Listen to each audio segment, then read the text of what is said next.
Ladies and gentlemen, oh my god, it's time for another laser-focused... Hey, I can do that in my chair now. I can just launch back. You can just flail back. I still can't do that in mine. Mine hasn't capitulated yet, though, which I'm kind of happy about. Yeah, we've kind of got the same chair. There's my old chair. It's right. It's a right mess in here. This thing, it's the same as yours, although yours is a slightly better model. It's got better padding in it. What happened with mine? The padding went completely. But mine's very... Yeah, it just seems unstable. Whereas it's this like thing falling is like... apart. This thing's still really solid, which I'm really glad about, because... Frankly, these chairs were bloody expensive when I bought it. I was like, this needs to last me years. I can't justify the cost otherwise. But yeah, we're back with another hotfix, laser-focused video game industry news technology discussion podcast, which still won't fit underneath the logo on the screen, which is why it's not called that, and also it's very unwieldy. We've got, I can't... The intro is done. I want to talk about Dawn of War 3. Because Dawn of War 3 is here, and it's making me happy as hell. I've got some of this Candy King. What is? It's amazing, bloke. you know, like the fancy pick and mix. Anyway, you want to talk about Dawn of War 3? Can I be a schmuck and say that I've known about this since like? As we discuss, the trailer can play in the background because it's immense. Yeah. But I'm not going to do it full screen actually, just in case. It is by far the best. God. Well, it's one of the best trailers I've ever seen because when you watch it, you get a sense of they understand what's going on here. But it's like, right, holy shit, I need this now. It's not like some crap trailer which doesn't make any sense. It's almost like when I seen the first Dawn of War trailer and I was like, but this is like, it sets you up, doesn't it? It's like, oh my god. Especially the bit where the Imperial Knight, like where there's two in there, they come running towards the Wraith Knight, and the Wraith Knight is like. Gets his massive sword and just chops one of them in half, and then the other one just fucking rams him with his. Well, it's I've actually got it over there. I should. No, I'm not getting him. He's over there, one of my chap, but he hasn't got his. What's it called? It's a D-strength chainsaw, isn't it? Yeah, I can't. I think it's just. My god, I can't remember what it's called, but it's quality. It's just a massive chainsaw. And it's beautiful. Get mine. I've got guitars in the way. People know what they look like. But anyway, let me go back. Let me go back in time. Let me take you back to November, ladies and gentlemen. I knew about Dawn of War 3 in November, but I was under NDA and I couldn't talk about it. So I was in the sweet shop of magnificence, and I'm like, please. And I'm sitting there, and I'm talking to people over Skype, and I'm in various correspondence sent to me over email, and I'm like. Please. You just want to tell the world. You just want to let the world go out into the streets and go. Let everyone just calm down a second. Do you know what I was doing? Happening. Do you know what I was doing? Like I keep every time somebody go, oh wow, there's some great Warhammer games coming out this year, and I'd be like, 2016, the year of Warhammer games, and people were like, oh yeah, Battlefleet Gothic's coming out soon, and I'm like. Yeah, Battlefleet Gothic's good, but I'm like, and then they're like, oh yeah. Total War, Warhammer War, Total War. That's coming out. And I'm like, you don't know though, do you? But I did. I mean, it was odds on. They registered the domain a while back as well. So people, they did. It would be easy to guess that this was going to happen. But yeah, from what they told me, they were going to announce it in May. We're in May and they've announced it. There'll be a lot come E3. There'll be loads of stuff coming out. There should be gameplay stuff coming out fairly soon for it. And also, it's beautiful. And what makes me laugh, if you go to their channel, Dawn of War on YouTube, you can see the recommended channel, Unit Lost. It's true. It's awesome. I've just noticed that the trailer's got 1.2 million views on the Dawn of War channel. Yeah. Which is pretty damn good. Oh, here's the Imperial Knights. Here's the Imperial It's beautiful. All hold. I mean, that poor lad gets carved in half, which is a bit it's like you said the other day as well. It's accurate as well. It would actually take two to kill one. It takes two because they're so OP, the fucking Eldar thing. I forget the name of its sword. I know it's got a sun shield. I think that's the thing on its arm. On its left arm, it's got like a blade in it. I think that causes blind checks if it deflects. Like this is in the tabletop, obviously. I did see people saying things like, "Oh, well, it's a bit disappointing how little damage that cannon did." And I was like, but it's only a battle cannon. I was sitting there, right? I mean, the trailer's pretty much finished. I'm just going to go back. I'm going to go back to the camera so you can see what I was doing. I was sitting there, stroking the most neck part of my beard, stroking the most neck part, going, well, actually, the battle cannon wouldn't do anything to the Wraith Knight because it has got a 2+ save, and the battle cannon has not got the armor penetration to affect it. So I think you'll find. And if you notice in the video, it fires twice. It's a rapid fire battle cannon. It does actually. What I will say as well though about the Imperial Knights, in the screenshots they released, there's a completely wholly illegal build of an Imperial Knight with 2 Avenger Gatling cannons. You can't have that. That is not legal. An Avenger Gatling cannon is I think it fires 12 times. It does. And I think it rends as well, and I think it's AP3. It's disgraceful. If anyone plays 40k, they'll know what that means. And that's fact, so to have it's so good. That would be the build I would have every single time. Well, yeah, but you can't have that. We've both got the same build for our Imperial Knights. We've both got the battle cannon and the Gatling it's cannon. The best because one. It's just the best configuration because it can kill pretty much anything. You don't need close combat weapons. You just stamp something, then blows up and kills everything. Yeah, nice apocalyptic blast marker, for God's sake. The thing is, that trailer, for a start, one of the reasons I really liked it is because... it was great, man. It was fucking great. That was really good. They've not shown me that. They told me. All they told me about that game was... well, no, I'll let you talk about the trailer before we get into it. But yeah, it was much better than I expected. Way better than I expected.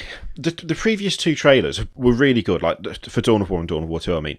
They were really good. Like, they set up your expectation, and it was like heroic kind of, oh wow, look at the Space Marine charge. Like when you see the Dreadnought first appear, it smashes through the wall and wrecks a load of orcs with the assault cannon. It's like, yes. Yeah. Also, I really like that holds a special sort of significance for me, that first Dawn of War trailer, because it finally showed me how Dreadnoughts walk.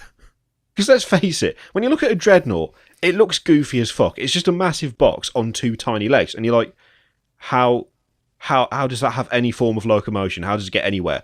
But they actually show it really well. Like, they make it look as though it could walk, whereas the models never really do look as though they could walk because they're too static, they're too boxy. Same thing with this one for the Imperial Knight. I like Imperial Knights, but I've only ever seen them as taking one very slow, very sort of lumbering step forward. Yeah, when it sprints in, it looks quality, though, and it's shoulder barge. But it looks like it can actually do it, which is really good. But the first 2, it was like, here are the Space Marines, they're fighting aliens, they're killing them, they're taking a load of punishment, but they manage to get the final blow, or they manage to raise the standard, and it's like, yes, nice, go Space Marines. That one I really liked because it was a lot darker, and it was a lot more surreal. Like, it was more like a kind of... It was like a dream sequence, wasn't it? Yeah, like everybody's dying, like all the bodies are falling it wasn't from the clear cut. It was a lot more kind of abstract, where it's like that mountain with the Emperor carved into it, like dissolving into a horde of orcs. I really like that. And also, the Eldar, right? Again... before you go into that, the Space Marine guy, isn't it the same guy from the first trailer? He's like, come back. It does look like the same guy. But I'm hoping he just survived. I mean, he got shot in the neck. He hasn't survived now. Well, no, I mean, he's dead now. But in the first trailer, he only got shot in the neck. He's a Space Marine. Sure, I mean, they can survive having a heart taken out because they've got a second one. Surely, Didn't he get stamped on at the end of that one, or something fell on him? I don't know. Yeah, it looked like a Wraith Knight, something fairly heavy. Imperial Knight. Didn't they landed on him? Yeah, because he's the guy laughing and smiling with his chainsaw going. It's so good. But it is representative, though, isn't it, of 40k? That's what the universe is like. It is, yeah. The Space Marines, they want to die. Whether they don't want to die or not, they do want to die. There is glory in death, and they're here to die. The Orcs don't care. They just want to kill everybody because it's fun. And the Eldar have up themselves Eldar freaks, alien freaks even, who think that they're above the common man, and they haven't got time for any of this. So it's funny to kill them. But but it did represent it well. It did. When I watched it, I thought, right, okay, this is showing me if I knew nothing, if I erased all of my 40k knowledge, which actually, if any of you guys don't know anything about 40k and you've watched this trailer, I'd like to know what you think below in the comments. But it was like, right, this just looks like massive unending war. That's what it is. In the grim darkness of the 40th millennium, blah blah blah. It's just the bodies falling down into that volcano, that like pile of. I mean, it looked like. I couldn't work out at first. I thought it was a mountain. I don't think it is. I think it's just a pile of bodies, ain't it? It's just a massive pile of bodies, yeah. It's like a mountain of dead people. It perfectly sums up Dawn of War, or like the 40k franchise as a whole. It's just like 40K. It's just a constant flood of death, and that's all there is. But the Eldar, I got unreasonably excited about the Eldar. Now, I may be reading too much into the Eldar, to be honest. It is entirely possible. But I recently read the Horus Heresy book involving Fulgrim and Perturabo, whose name I still struggle to pronounce because it's really irritating, called Angel Exterminatus, which is a really good book. I really like it. They go to an Eldar, like an old Eldar world, It's an Eldar like tomb world, like a dead world, where after they gave birth to Slaanesh because they had a massive orgy and couldn't stop, and Slaanesh came into the universe and caused the Eye of Terror and all of that. A lot of their worlds they left behind, but they left like guardians there. The spirit of Eldar and the gemstones they carry. They leave them implanted in like living statues, just waiting either for invaders or to be rescued. Isn't that in the Space Wolves and Thousand Suns book as well? Because don't the Space Wolves have a massive fight with massive Eldar constructs that come to life? Yes, they do. But and they're like, I think what's going on here? I think they're corrupted in that one. But still the Eldar something, things, aren't but they? they're still the Eldar. Yeah. They're still Eldar Titans that have been. They're basically like in stasis until something happens to awaken them. Those Eldar in that trailer looks exactly like that. Like when you look at the armor, it's like I know they grow all of their armor, like they grow it from like biopolymer stuff. And what's it? What bone? Wraithbone, ain't it? Wraithbone. It's like they grow all of their stuff, yeah. But when you look at stuff on the tabletop, when you look at stuff from old Dawn of War games and just Warhammer games as a whole, you've got dudes in blue, Howling Banshees that we saw, the women with the long hair and the swords. They're traditionally like just stark white. They're not off grey. They're not like marble textured. They're just white with metal swords. Whereas she had like a stone sword in a stone scabbard. It makes them look more alien as well when they look like that, because for them to be super polished and shine, it's like when they've got texture to them, you look at them and they look more real. It's like, whoa. Yeah. I looked at it and I was like, the Marines, the scale of the Marines look good as well. I saw people saying they thought the legs were a bit skinny, but I don't think that's true. I think everybody's used to the models are like too compact, with the little stubby legs. Yeah, yeah. They just all a Marine is like what, an 8 foot, 9 foot man. It's not a fucking. That's all it is, isn't it? It's just it would be like a Dwayne Johnson 9 foot man. It wouldn't be like a little guy, would it? A skinny guy, but it wouldn't. I think they look quite well. As soon as I seen them, and the bit where they're running forward and the guy bolt pistols the grot or whatever in the head as he runs past it. It's like, what? But do you notice the bit where the I think it's a Death Dread has got one of the Marines and he's holding him, he's pulling his arms apart and he's going, and there's like a grot just laughing at him on his head. It's like, oh. I really like the fact that the Death Dread had an actual configuration as well, because it had 2 arms, it had a saw, and it had a big shooter on the other side. It's like, I was looking at it, I was like, that's the thing. That's the actual thing. That's quality. I mean, that's a bit of an overweight die getting pulled apart with the saw going into your ribs. It's like, it's not. No, the squig's the pig thing in it. It's the grot in it. Grot's because that's what the mech boy uses with his I forget, the shock attack gun puts grots through it and then teleports grots inside the target. Because obviously that's a good idea. I think whatever. But yeah, just the fact that the grot was on his face, like ragging him. And laughing at him and patting his helmet. It's like that's what would happen, because orcs are stupid. It's like in this universe of just complete murder and death, you've got the very serious Eldar, you've got the quite serious Imperium, but they're obviously a bit fucking deranged, and then you've got the crazy orcs who just don't care what they're doing, and then you've got possibly other races. We don't talk about Tau though, because they're shit. But Necrons, we don't care about Tau. I'm quite happy Tyranids are not in it. I for the 3 races that they've got. Tyranids are boring. Well, hang on, let's go through it. So Imperium, Space Marines were always going to be there, right? Yeah. That was just a given, right? They would have to be there. Eldar, you would probably bet on Eldar as well. But then the other race is kind of, I would have bet on Chaos, to be honest, not Orcs. Yeah. Because I think most of the player base would be like Orcs. I'm hoping what they've done is took the conscious decision to say, no, we need the Orcs because the Orcs are stupid comedy relief. I mean, hell, on your channel, you've been playing through as the Orcs, haven't you, recently? Yeah, it's just stupid, ain't it? They don't care. Orcs is, Orcs is crazy. It's funny. They have an amazing attitude to everything. It's like in Dawn of War, in Retribution for the Orc playthrough, it is the tabletop Orcs brought to life in the best way. Like the leader that you play, Blood Flag, his ship gets shot down and he's not happy about it, which is fair enough. But he comes across, in the course of the campaign, a Space Hulk. Now, a Space Hulk is basically a ship that has been through the warp and has mangled itself into other ships or asteroids or something. It's like it's a horrible, messy confusion of ships. It barely functions because it's been rammed into other ships in the warp. Like, how are you supposed to expect engines and stuff to survive? Blood Flag gets onto it and he's like, oh, nice, I found a new ship. Every other race in 40k would be like, no, this is nightmarish. Get me off this thing. It is terrible. It's infested with gene stealers. You know, there's orcs on it. There's demons coming out of the walls. This is absolutely not acceptable. We need to get off here right now. Blood Flag goes, oh, nice, I've got a new ship. That's orcs. That's just orcs all over, and that's what makes them so good. I grabbed the Orc Codex, and I just was like, I bet you I could just open the page and find something stupid about orcs. This codex is written from like the Imperium of Man's point of view of the orcs. Like it breaks down the orcs and explains what they are, or what we think they are. It's pretty funny. But like it's got a bit here on Mad Boys, and Mad Boys are the retinue for a weird boy, right? And it just says some orcs, they basically want to become Mad Boys, and the way they become Mad Boys is by introducing a piece of shrapnel into their brain. That makes them mad. Thus, they become Mad Boys. It's like, well, right then, so Mad Boy. It's just like the fact remains that Mad Boys are a surprisingly potent asset on the battlefield. Blah blah blah. Even the most gifted tactician cannot predict what a Mad Boy will do. And it's, you know what, that as well. That gives the I think that. In the midst of battle, they will equally tear apart an enemy platoon, or maybe just turn around and start killing each other. Because they're Mad Boys, they don't care. They're just Mad Boys. Mad. Yeah, it's like stupid. Yeah, it's stupid. But it's like and also they do provide that kind of. There's not really another race apart from Tyranids and 40k that really do that kind of horde warfare. Now you could argue that Imperial Guard kind of do that. They do have numbers on foot, but they haven't got.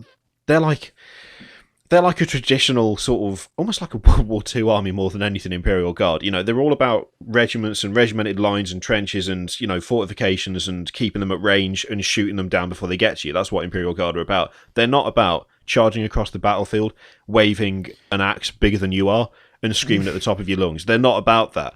And Tyranids, whilst they do that because they're a horde army, they also don't have the personality that orcs have. They're just there to eat everything, which, let's face it, is not a compelling story. There's no Tyranids reason are to do boring. stuff for I find Tyranids to be really, really boring. I mean, for a start, their lore is just crap, really. I mean, what's Tyranid lore? There's none. There's just hive fleets invading the galaxy, invading the Milky Way. They've come from another galaxy, and we know that they're psychically controlled.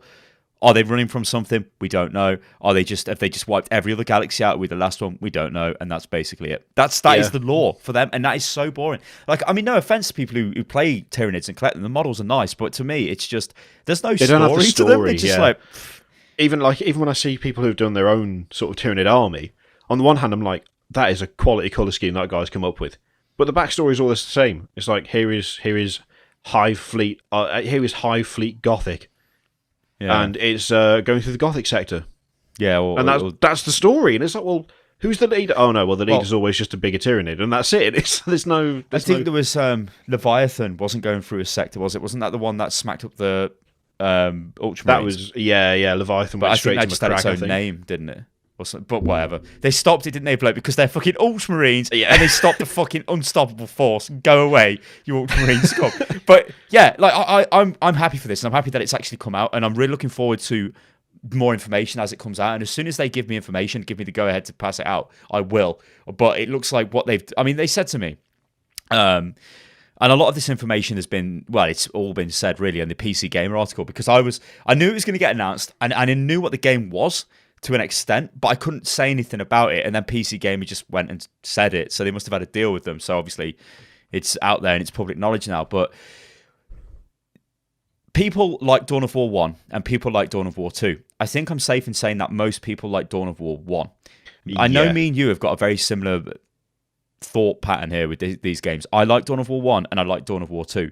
I would probably play Dawn of War 2 over Dawn of War 1 just because I like more of the micro aspect to it, the less of the kind of base management-y thing, because in my mind 40k you don't have a base, you know, it's more of like the fight on the battlefield being tactical. But I get the numbers were really small. I mean, what was your tactical marine squad? Was it 5? It was 4. Yeah, that's not even a combat squad. 5 is a combat squad. So it's like they would never go around as 4 unless they've been butchered and there was just 4 left. Yeah, so it's like, well, it didn't make no sense. It was like, in a way, the Space Marine army was better in 2 because it was smaller, but it was better it was smaller in the wrong way. It's like it played more like Space Marines, because in Dawn of War 1, one of the problems I had was that you could pile out hordes of assault marines.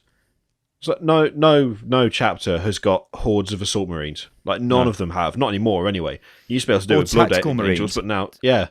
No, where it's like tactical marines are 10 a penny, but actually a tactical marine is way more trained than an assault marine because a tactical marine has gone through all the fucking training. Like they start off as the scouts, ain't they? Then they start off as devastators, don't they?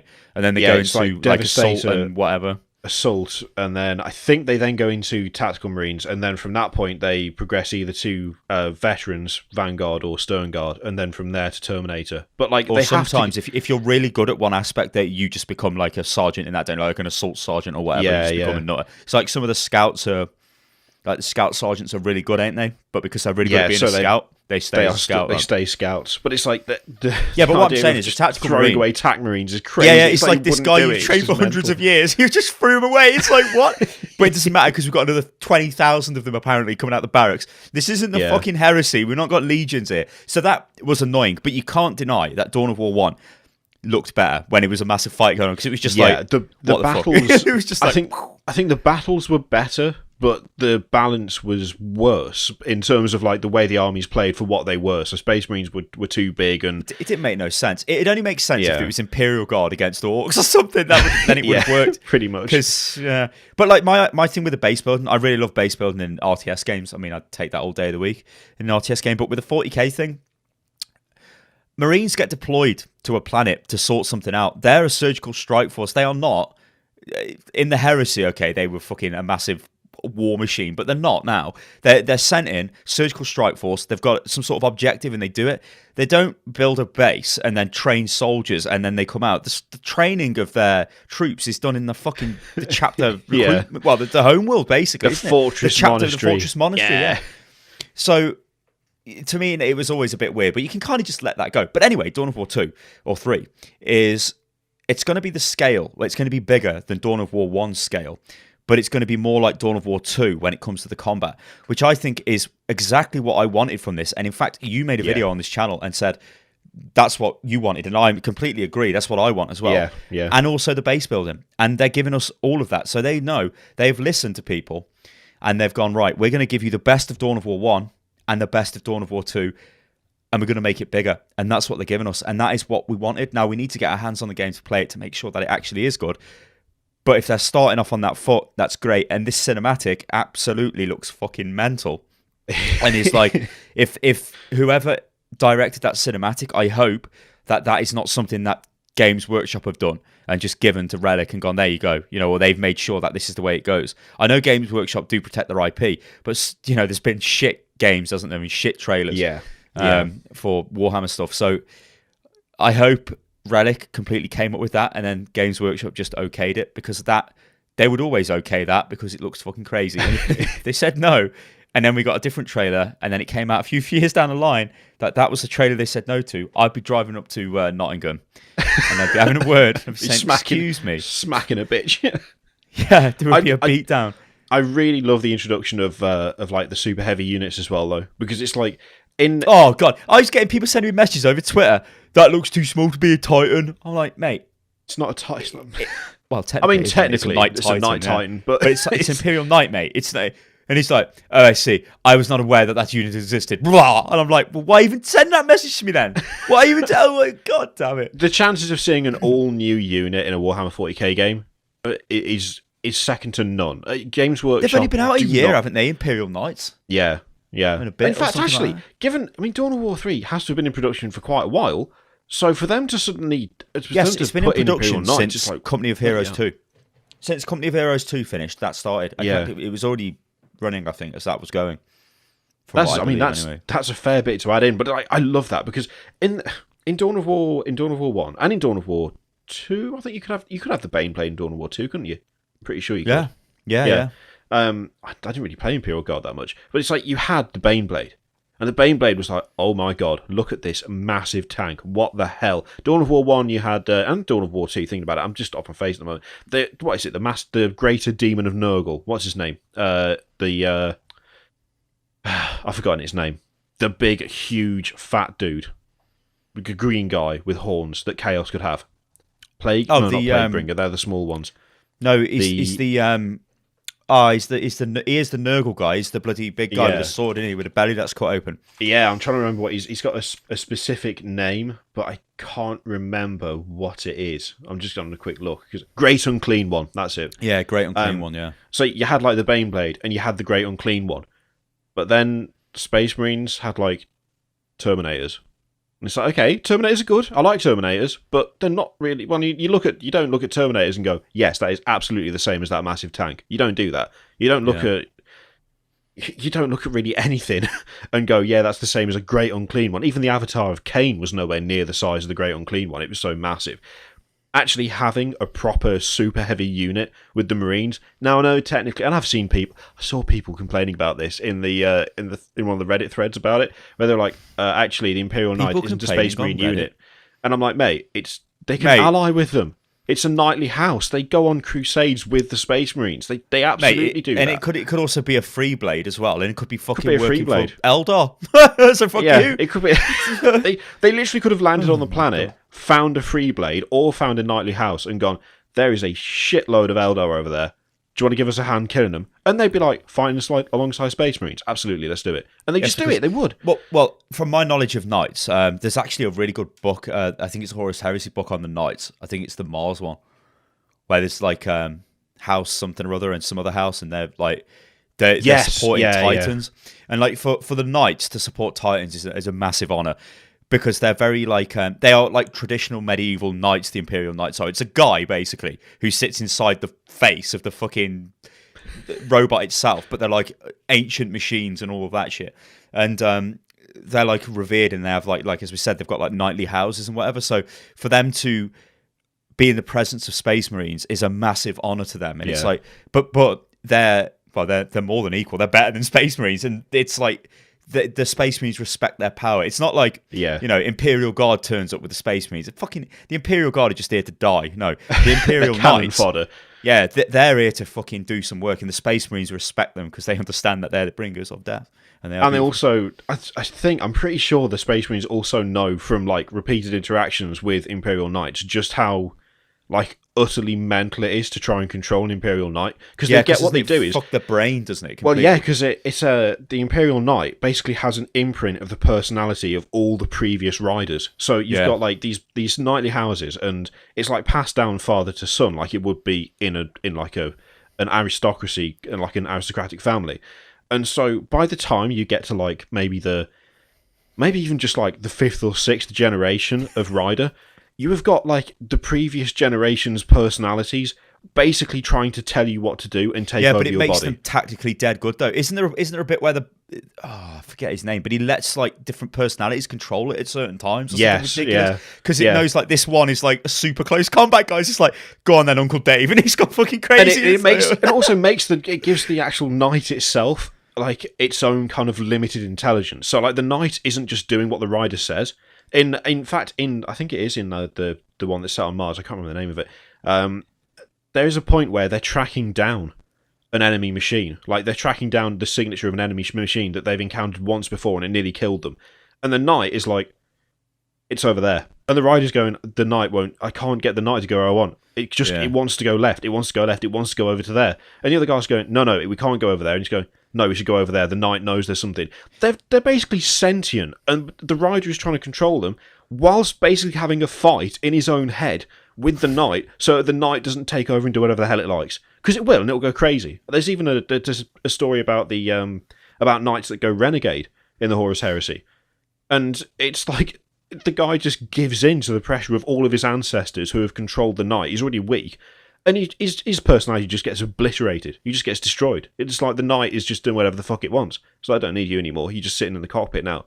It's mental. And it's one of the reasons why when I saw it, I was like, yes, Imperial Knights, they're awesome. They're great. We've got a super heavy unit. Yeah. They've got proper lore. Like they're even the Eldar, even the Wraith Knight. I'm sure that's the stupid thing where it's got 2 dead Eldar twins in it or something fucking mental. Yeah, it's like the only way this thing can function is if they've got soul gems, haven't they? And usually like for like a Wraith Lord or whatever, if some hardcore Eldar dies, they just what they do is when they die, their soul gets trapped in a gem because they don't want to go into warp because that's a bad time for the Eldar in the warp. They don't go there because if you're psychically fucking active, and all the Eldar are, you go to the warp and you get an eternity Slaanesh of absolutely being wasted. So you don't. She want wants a word. He, she, whatever it is. It wants a word. It wants a word. So your soul gets trapped in a gem. And you'll see this on Eldar armor. There's like gems all over them and whatever. But like one of these is basically slapped into the head of a Wraith Lord, and the Wraith Lord's the smaller walker, by the way, and that's fine one. But the Wraith Knight, which always makes me laugh because a Lord is above a Knight, but whatever. The Wraith Knight came later. The Wraith Knight is massive. So it's so stupidly massive, it needs two. But you can't just stick two Eldar in. No, they have to be twins or something stupid, or it's either brothers or twins, and they've both got to be. Is they both got to be dead, or one's alive and one's dead? I don't know. I think maybe one of them has to be dead, and the other one is alive. But then I think the other one becomes dead in the process of being integrated with the Wraith Knight. I'm sure it's something mental, like the kind of Pacific Rim style thing, where there's like, they've got to control it together because they can't handle the load by themselves. So you need a set of twins. Yeah, so it's got a dead. It has to be a twin, and one's dead and one's alive. That's what it is. Yeah, it says these Wraith Knights are extremely rare, right? The psychic link, which is why you see them in literally every Eldar army, not because they're OP or anything.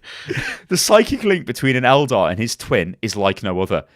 This strong bond is required to basically control the knight, and then it just goes off into like crazy mad shit. Spirit stones, that's not fucking soul stones. I'm playing a different game, but what I want to know is what the essence of the dead twin is transferred into a spirit stone, and then that is attached to the machine, while the surviving sibling is put into a near permanent trance in the cockpit. This produces ultimate clarity of thought. Ultimate clarity. The construct moves. I mean, it's like right then. So yeah, lore in 40k crazy. Is mental. It's crazy, and this is why it's such a great IP to just make mental shit on, and I'm hoping we will get mental shit. I mean, Dawn of War, it's an RTS game. There's only so mental you can get with that, I guess. But like, I'm really dying. Like when they were making THQ were making a RPG which got cancelled when THQ went under, and that was some sort of like I think it centered around the Black Templar, if I remember rightly, because there was some like high resolution screenshots and they looked really good.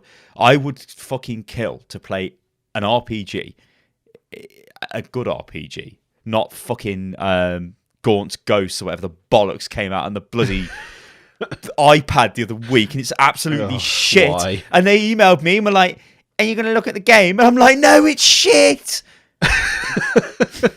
Dawn of War 3 has been announced. Fuck off. Oh my god. But yes, the fact remains, this year will be very good for Warhammer games. I think Total War Warhammer will be shit hot. I really think it will. I'm just really fucking angry. In fact, I'm really fucking angry that they allow you to have chaos for a week now, as if that's let's taste it, bloke. Let's go on to that. I will just before we move on quickly. I will say that I want to know what the orcs have got, because the orcs have got to have a super heavy as well. They could have a Gorkanaut or a Morkanaut. It is. It's a Gorkanaut. It's a Gorkanaut. Or Morkanaut. Same thing, really. It won't. But I mean, in the tabletop, it wouldn't stand up to those. But I'll take it anyway. It'll have to be buffed. They'll have to make it better than it is, because it would never survive. It wouldn't survive a Gorkanaut or a Morkanaut. It would get smashed by both of those. I got so excited I slapped my mic out of its stand, and yeah, it is a Gorkanaut that they've got. Like just a quick recap. It is. It's Dawn of War 1 and Dawn of War 2 have got together and become bigger, and that's Dawn of War 3. That's basically what it is. There'll be like a deployment phase. You can keep certain units in reserve. You can have elite units, so you can carry units through like games that you play. This is kind of similar to list building, I suppose, with a tabletop. They're sort of bringing an element of that in. But most of the unit production is done on the map. Like you build facilities and build, units and whatever out of the buildings. Things like Space Marines, you get drop pods which you can drop down. I think the number they quoted was 3. You get 3 drop pods you can fire down, and then they recharge. I like that. The Marines can do like backdoor tactics. They can just suddenly fucking drop on you, which makes sense. Angels of Death, that's what the Marines do. They're coming to get you. And like Eldar can use the webway, and orcs just I don't fucking know what. Well, orcs probably just smash rocks into the planet, and I don't know. Yeah, probably. Maybe some survive the impacts or something. They generally just stick a bunch of themselves into something that is in space and then throw it at the nearest planet and hope they survive. In fact, they don't even hope they survive. They're probably just having a fight with themselves on the way down. And if they're conscious when they land, they attack something that isn't them. Is generally how orcs work. Wasn't there something? Oh my god! Wasn't there a story where I think it was like an Imperial fleet was keeping the orcs, like preventing them from landing anywhere because they would just kill themselves. It was like this massive orc fleet, and it was like way too big to attack. But if you just left them, they like corralled them away. Like no, go away. Yeah, they just kill each other. They just kill and then each becomes other. manageable. Then you can come in and kill them. Yeah, there was one. I read something the other day. It was amazing. That I'm talking about orcs. I've just remembered it was so good. Basically, it's a guy who used to be an HQ choice for orcs back in like 2nd edition or some shit. And I think his name was Tusker Demon Killer or something, because he was traveling through the demons. Warp. He was traveling through the warp to get somewhere, and his ship just crashed into a planet. And he was like, "Oh, what is going on here?" Demons attacked him. He got attacked by demons, and him and his boys wrecked the demons. They're like, "This place is fucking amazing. This is great." I think it was Khorne. It got Khorne's attention. Because Khorne was like, "What is wrecking all my bloodletters on this planet? What is going on here?" It turns out it was Tusker Demon Killer, whatever his name is. So he sent a bloodthirster to deal with him, and they had such a good fight that now every day Tusker Demon Killer dies and then is resurrected the next day to have a glorious battle with his boys. Over and over again. He's died and gone to Orc Heaven because he's immortal, because he comes back every day and then has a massive war again the next day, and then he dies and then gets resurrected again. Absolutely quality. Anyway, let's go on to it's so ridiculous. See, this is the problem with 40k lore. You can just go on about it forever. It's like the Grey Knight bloke, ain't it, who just travels the warp. Oh yeah, and he just turns up and it's like, and he kills everybody. Then he gets sucked back into the warp because isn't it when the last demons are killed or something? He gets taken back, don't he? Yeah, he got cursed. Some sort of curse was put on him, so he has to warp. Yeah, but didn't he kill a demon prince, didn't he, or something fucking stupid? Yeah, he killed a demon prince before he was a Grey Knight. He was a novice. he just killed it. As you do. Name? I can't remember his name. Kaldor Drogo. Yeah. Or Drogo, whatever his bloody name is, yeah. Kaldor Drogo, yeah. But he's the greatest Marine to have ever lived, basically. He's like, he's just amazing. Basically, if he gets back, they're just going to take the Emperor off the throne and put him there, because apparently he's better. Yeah, and he's like better than the Primarchs as well. Yeah. God's sake. I think he might be the one who carved his name into Angron's heart as well. Yeah, he did, didn't he? Yeah. Yeah, when they banished Angron from Armageddon, he carved his name into his heart. What the hell? I mean, he literally fought a Primarch and won. Put him in charge, get him out of the war, put him in charge. And the most crazy one as well. I mean, how do you even get to carve into his heart? I mean, it's Angron. Oh, God. I tell you what, come on, let's just talk about a different Warhammer, because it's so this is the news that Total Warhammer Chaos Faction is free for the first week post-release. This is So this is the attempt to fix the mess of Creative Assembly saying that you had to pre-order to get Chaos because that's terrible. So here's how it's going to work now. So this is from Rock Paper Shotgun. News reaches us that Total War Warhammer's Chaos faction will be available for free during the first week post-launch. Previously, the faction were only offered for free to those who pre-ordered, a policy which we grumbled about and so did everyone else. Now you'll at least be able to read reviews and reactions before making a decision to spend your hard-earned without missing out on the free faction offer. So the problem that I've got here is that I don't actually know what that means. It's not phrased very well, and it's not phrased very well in the official stuff that was put out. It's not Rock Paper Shotgun. It's the way that it's put out. When they say it's free for the first week, do they mean that you only have access for the first week? Yeah. Or do they mean that if you want that... No, it's limited. What it means is you get access to Chaos for a week, and then that's it. It's revoked. And then you can buy them if you like. Because they're very generous, you see, bloke. Because Chaos, major race in the fucking Warhammer lore, are behind a paywall if you pre-order. However, there was such an uproar, they must have had a little meeting and said, oh, you know what? Maybe we should just give them a taste for a week. And that's what they're doing. It doesn't mean that it's free. It doesn't mean that if you buy the game, you get it. It means you get to try it. Everyone gets to try them. Then you can buy them if you like. I hoped that it meant that for the first week, if you were quick, No, you could I'm just have I'm the like DLC. 95% sure that's the case. It's phrased badly, ain't it? It's not phrased well. Yeah. But that It's that just a unfortunately makes far more sense that they would just be available for a week, which is still. But isn't this really annoying? shit. Because as I said a little bit earlier, I think this will be a really good game, but it's just a fucking dickhead tactic. That is. It's a really that isn't dodgy going to make strategy. you pre-order. I'm sorry, that's not something that's going to make you. It's not like get some sort of faction skin pack or something if you order. It's like. It's an integral. You feel robbed. It's an integral faction. To It's the nothing lore. added. It's like, Yeah, it's nothing. It's nothing added to the game. This is my point. It's not like. It isn't anything extra. It's part of the game. Chaos are part of the fucking game. You know, you've got Empire, who are like the Imperium, and then you've got Chaos, and then you've got Orcs are in it. Yeah, then you've got like all the other races. But I mean, that's the thing. You've got vampire counts, and it's like, yeah, vampires. All right, fucking Chaos should be in there. But in Warhammer Fantasy, the whole thing is. I mean, it's the same as 40k in a way. 40k, isn't it? Really, yeah. But 40k kind of gets away with it a little bit more. Like, I'm not too fussed about the lack of chaos in Dawn of War 3 if there's no chaos, for instance, for the start, because Orcs and Eldar are easily as established. Well, they're not in the game. That's the thing. They're not in the game to begin with, so that's it. But yeah, in Total War, Warhammer Total, yeah, chaos is. They're in the game. Yeah. Yeah, you're right. It's just really shit. I mean, I know the way those games work, right? So.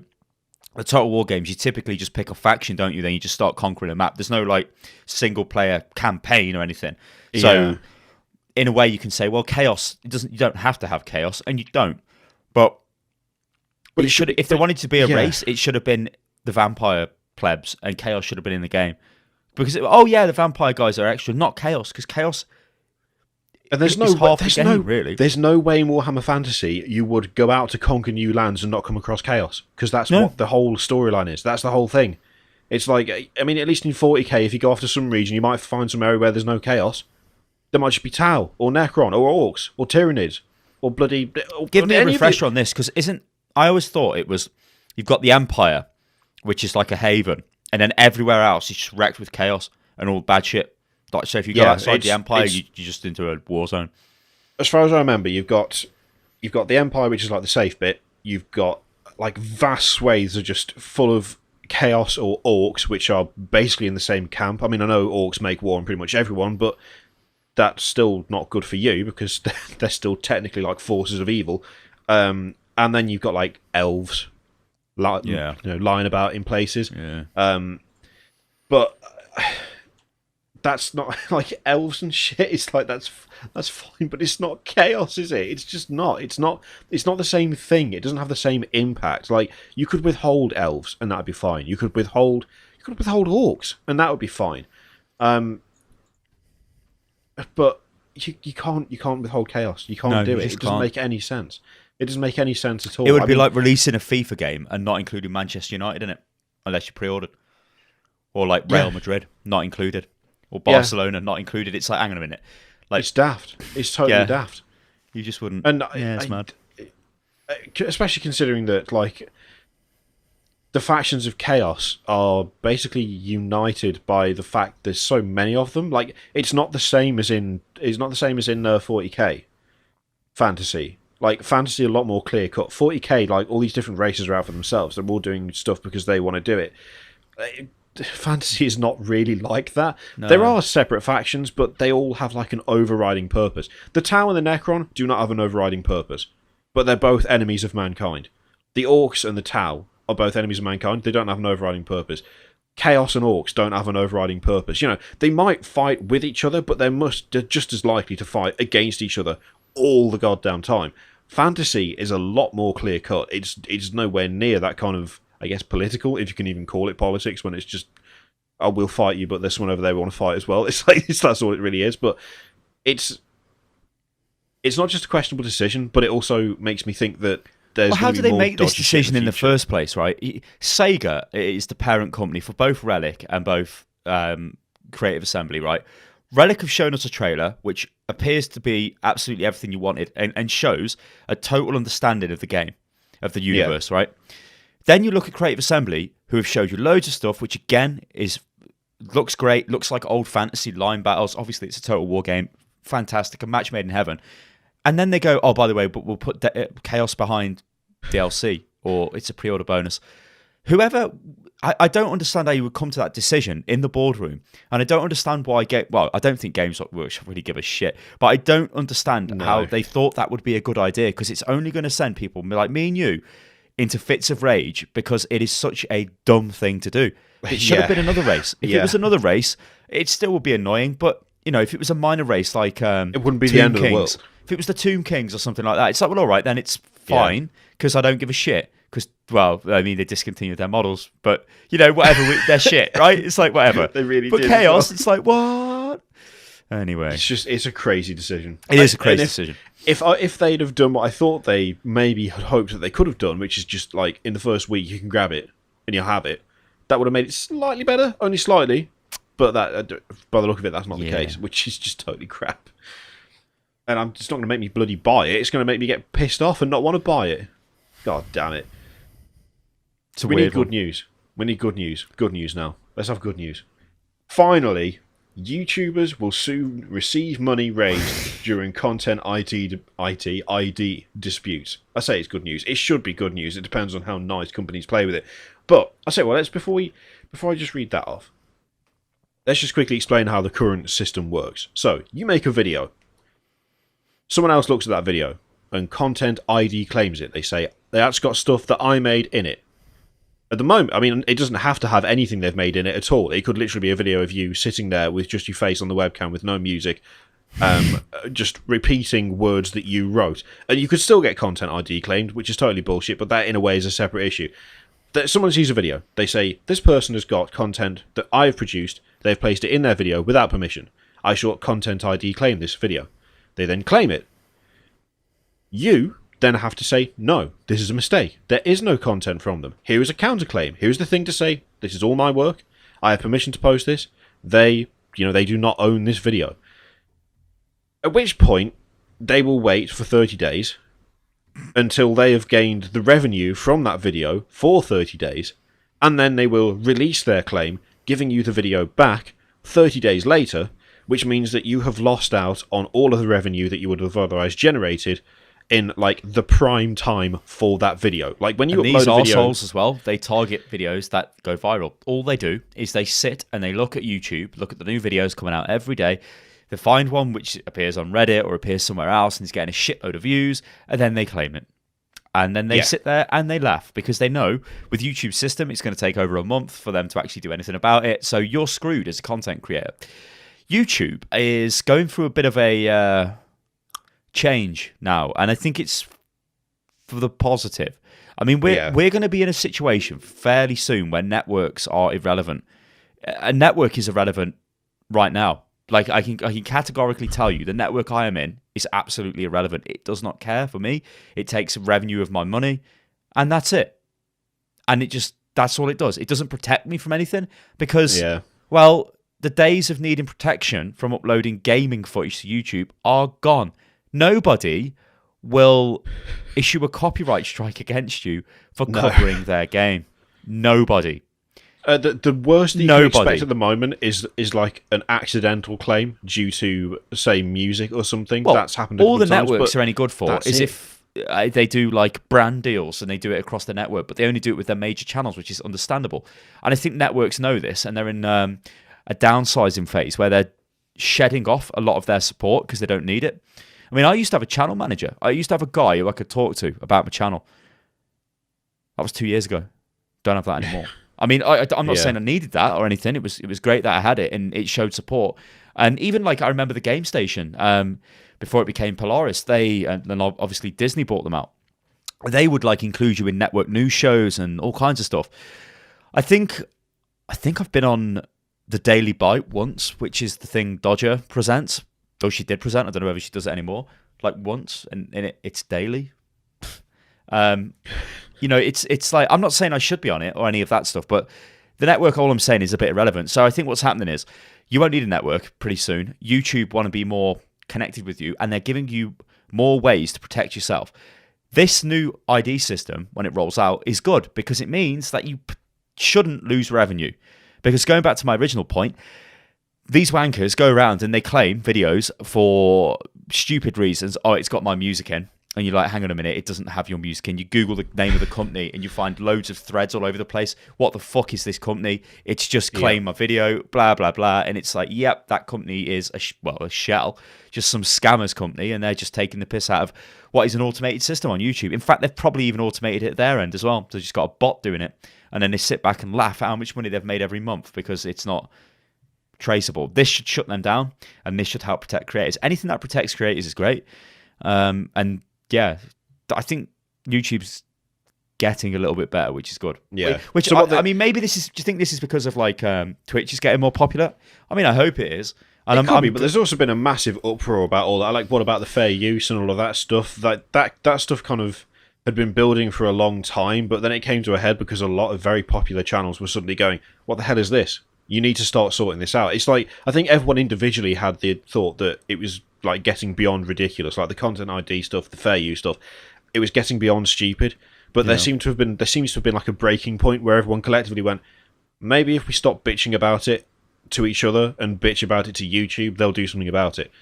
And I think that plays a fairly big part in it. I mean, we haven't actually said what the change to the system is. I think she tweeted to Grade A under Ale and said to him, "Oh yeah, you know, we were listening," and it's like, what? You know, why would they? Yeah.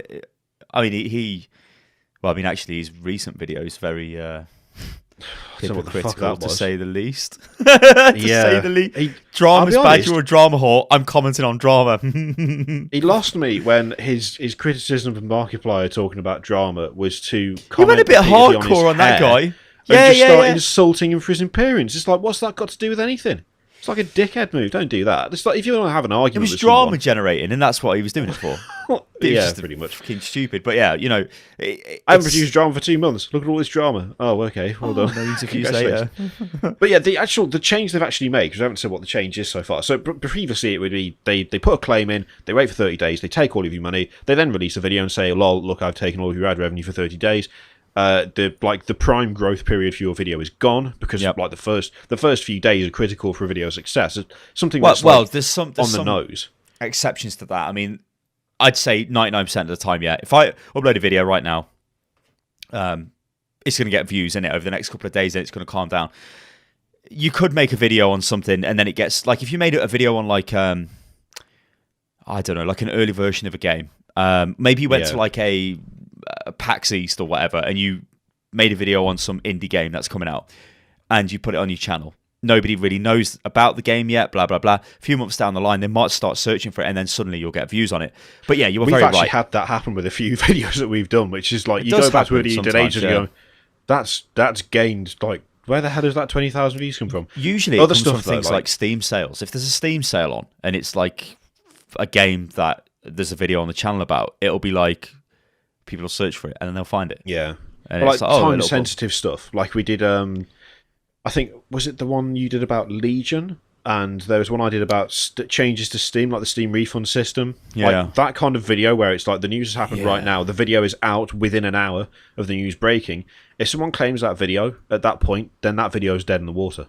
Like it might do really well, but you're not going to see any of it. It'll just be like, oh great, it's got loads of views, but it's earned literally nothing for me because someone else has taken it. What they've done now, before, it was, claim it, wait 30 days, they keep the money, and then they're laughing because they didn't have to do any work and they've stolen your cash. What happens now is the video goes up, the claim is placed, so they can still place a claim on the video.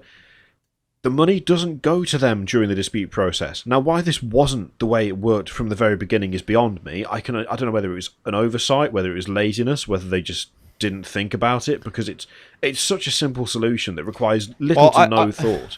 I think it's just the case with YouTube is, I mean, you often hear this, don't you? If it's working, why change it? You're not going to fix something that's working. And really, YouTube can just sit there and just be a twat, because we can moan all we like, but we're still going to make videos and we're still going to upload them to YouTube.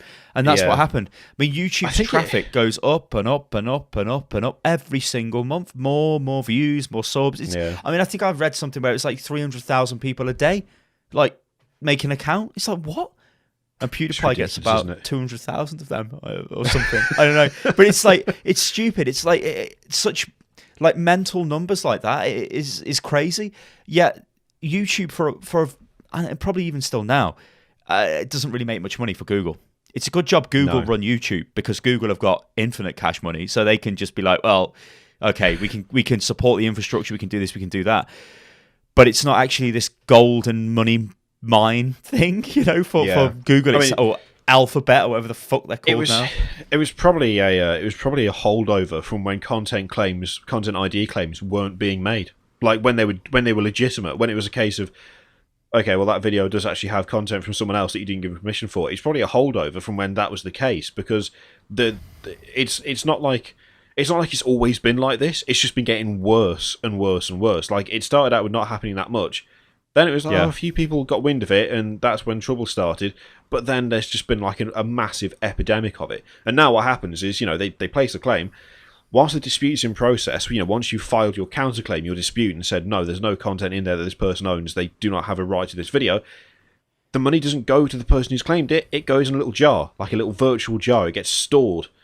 And then, when the resolution goes through, when it is checked, and it is a case of, oh no, this doesn't have any content from that person, or the person just gives up the claim, because they've either done it, on the rare occasion it is an actual genuine mistake, the money goes to the person whose video it ends up being, like who ends up having the right to it, which is brilliant, because that means that what they give you now is protection. Yeah, you're protected now. So if you upload a video and some dickhead claims it, it's okay. If you know it's a false claim, it's fine. I mean, okay, sometimes they're actual claims. I mean, I made a video on, I've always gone on about this, but it was Homeworld 2 remastered, and Rooster Teeth claimed it, and they claimed it pretty much straight away, and it got quite a lot of views on it. And I remember filing the claim. I was like, what the hell? I even emailed Rooster Teeth. I was like, you don't own this. What's this about? Because if you're in the system, you can manually remove your claims. They just never responded to me, which, I know they're a big company and whatever, but there's me sitting there thinking, well, fuck me. I'm not protected by anyone. They don't own the footage for this that I've used. So, because all they'd done is I'd used the same footage they'd used in their video, because it was PR B-roll footage that was given out to people to talk about. And they'd obviously uploaded that to the content ID system, and it matched it with everybody else who used this footage, not just me. And they were shafted. So it's good that YouTube's making changes. And because I mean, you know what, YouTube gaming is a complete flop. That was their big thing last year, wasn't it? It was like, oh yes, our streaming thing to compete with Twitch, and it's like, it's shit. It's a shame, because it's by far the best technology wise. It's got the best platform. It turns it's a really smart thing. If you stream on it, it calculates the views on your stream based off unique viewers, and adds that to the VOD as soon as you finish streaming. So if you stream and you get a couple hundred viewers, but maybe over the course of like a 3-hour stream, you might have 2,000 or 3,000 people who come in and watch, dropping in and out. It actually adds that up. So when you finish the stream, the VOD's instantly available on your channel with those viewing figures at the bottom. Yeah. That's great. The problem is, it's just a shit. It's just piss poorly designed, and nobody's ever going to use it, because they're going to use Twitch. If all they had to do was say, we're going to make Twitch, just copy Twitch, but they didn't. They took them ages to come out with like the tip system for broadcasters. I don't even know I think they have got the sub system now. Actually, there's a support button. But you can sub to the channels as well. But I think it's only US only, which again is a bit weird, because we still don't have the access to tip functionality in the UK. Some channels do in some networks, but I definitely don't. It's stupid. I'm not saying I want it, but I'm just saying, like, why isn't it just global? Like, what the hell is the deal with like the regional shit? It's weird. But I mean, they do seem to be making moves in the right direction, and especially after the failure that was YouTube gaming, because that just collapsed utterly. And you cannot. I don't know why they did this to begin with. There's no point launching a service that does exactly what your service already did, but requires people to change the way they use it. There's no point, because it's identical to YouTube. It's just a different colour, and you've got to go to a different URL. No one's interested in that. Who the fuck is going to do that? Who's going to sit there and go, well, I could watch this person the way I've always watched them for the last 4 years, or I could go to a completely separate part of the site that's got a different URL, subscribe to them there as well, and start using that instead. Who does that? Oh, that's right, no one, which is why YouTube gaming just completely collapsed. So what was the point? Why do that? Yeah, it's a weird one. It's weird. It follows me on Twitter. Bizarre decision that was. Absolutely bizarre. But at least it's good that sorting it's good that they're not pissing around with that as much now, and they're actually fixing fundamental issues with their website. Yeah, because really, that YouTube should be protecting everybody on their site who is a partner, much like kind of Twitch do in a way, because you're a partner with Twitch. You're not a partner with some shit wanker company in LA that doesn't give a shit about you and just wants to scrape your earnings, because that's all networks really are. You're partnered with the actual service provider on Twitch, and if that can be the case with YouTube, then that's great. I mean, I've got a call with YouTube, and this blows my mind. I mean, I had a call with them the other week, and I've got a call with them Friday of whatever week this is. To me, that's amazing. Like, why? I mean, it's nothing major. It's just like, oh, hello, you've got a YouTube channel, great. But somebody from YouTube wants to talk to me. It's like, what? It's like what? An amazing it's new unheard era of. in It is cooperation and actually trying to get in touch with the people who use the platform, which is it's just really absolutely good. unheard of. So and you say before that continue. like being in a network makes no difference. I'm not in a network. My channel is just partnered directly with YouTube. This has made no difference whatsoever. At first, I was still in the mindset of, am I going to have to deal with a load of copyright bullshit? Am I going to have to try and find a network? And then I uploaded like 4 videos in the first 2 days. All fine, no problem, not an issue. Great. You just Jesse Cox doesn't have a network. You don't need a network. The network just takes a percentage of revenue for nothing. Yeah. And I'm very happy that my contract isn't very long with Maker when I had to renew it the other year. So I think it runs out this year at some point. I best check actually, because those wankers will fucking auto renew it. I'll be like, no. Get out. There's a really annoying thing when you swap networks, or you come out of a network. It deletes your bloody earning statistics in the back end, so you don't have those stats available anymore. Oh yeah, so you can't see anything from past the point where you joined up. Yeah, it's just like nothing. Maybe that's something they could fix as well. Please. One day. Step at a time. Sort out content ID and then just sort out all the other content things. ID is a big thing. Yeah, it's one of the big ones. The fact they're sorting that out is good. Really good. Yeah. Well, they're not the only ones making changes, actually. Steam has made a change. Steam has... is this about the... Steam? Yeah, this... Steam's updated to Hmm. better expose recent user reviews. So this from Eurogamer. Many games change significantly enough in their lifetimes that reading reviews written months or years ago can be misleading. You could be faced with a page of negative reviews complaining about problems that, in the time since they're written, were fixed. Similarly, you could be looking at reviews written while the game was in an unfinished early access state. Steam had this problem. As of yesterday, Valve hopes it doesn't. Steam has made alterations to better expose recent reviews, that is, reviews written in the last 30 days. Steam now generates a separate recent review score and pulls out most helpful reviews from reviews written in this period. All the old reviews are still there, including an overall review score right next to the recent review score, and are easy to find. And there's a screenshot of Skyrim, which in a way isn't all that helpful, because let's face it, that's always going to be massively positive. This game's shit. So yeah, it's recent, overwhelmingly positive, and overall very positive. And also, another minor alteration includes a review checkbox to disclose if you received a copy of a game for free. That's interesting. I didn't realise they'd done that as well. It just seems like quite...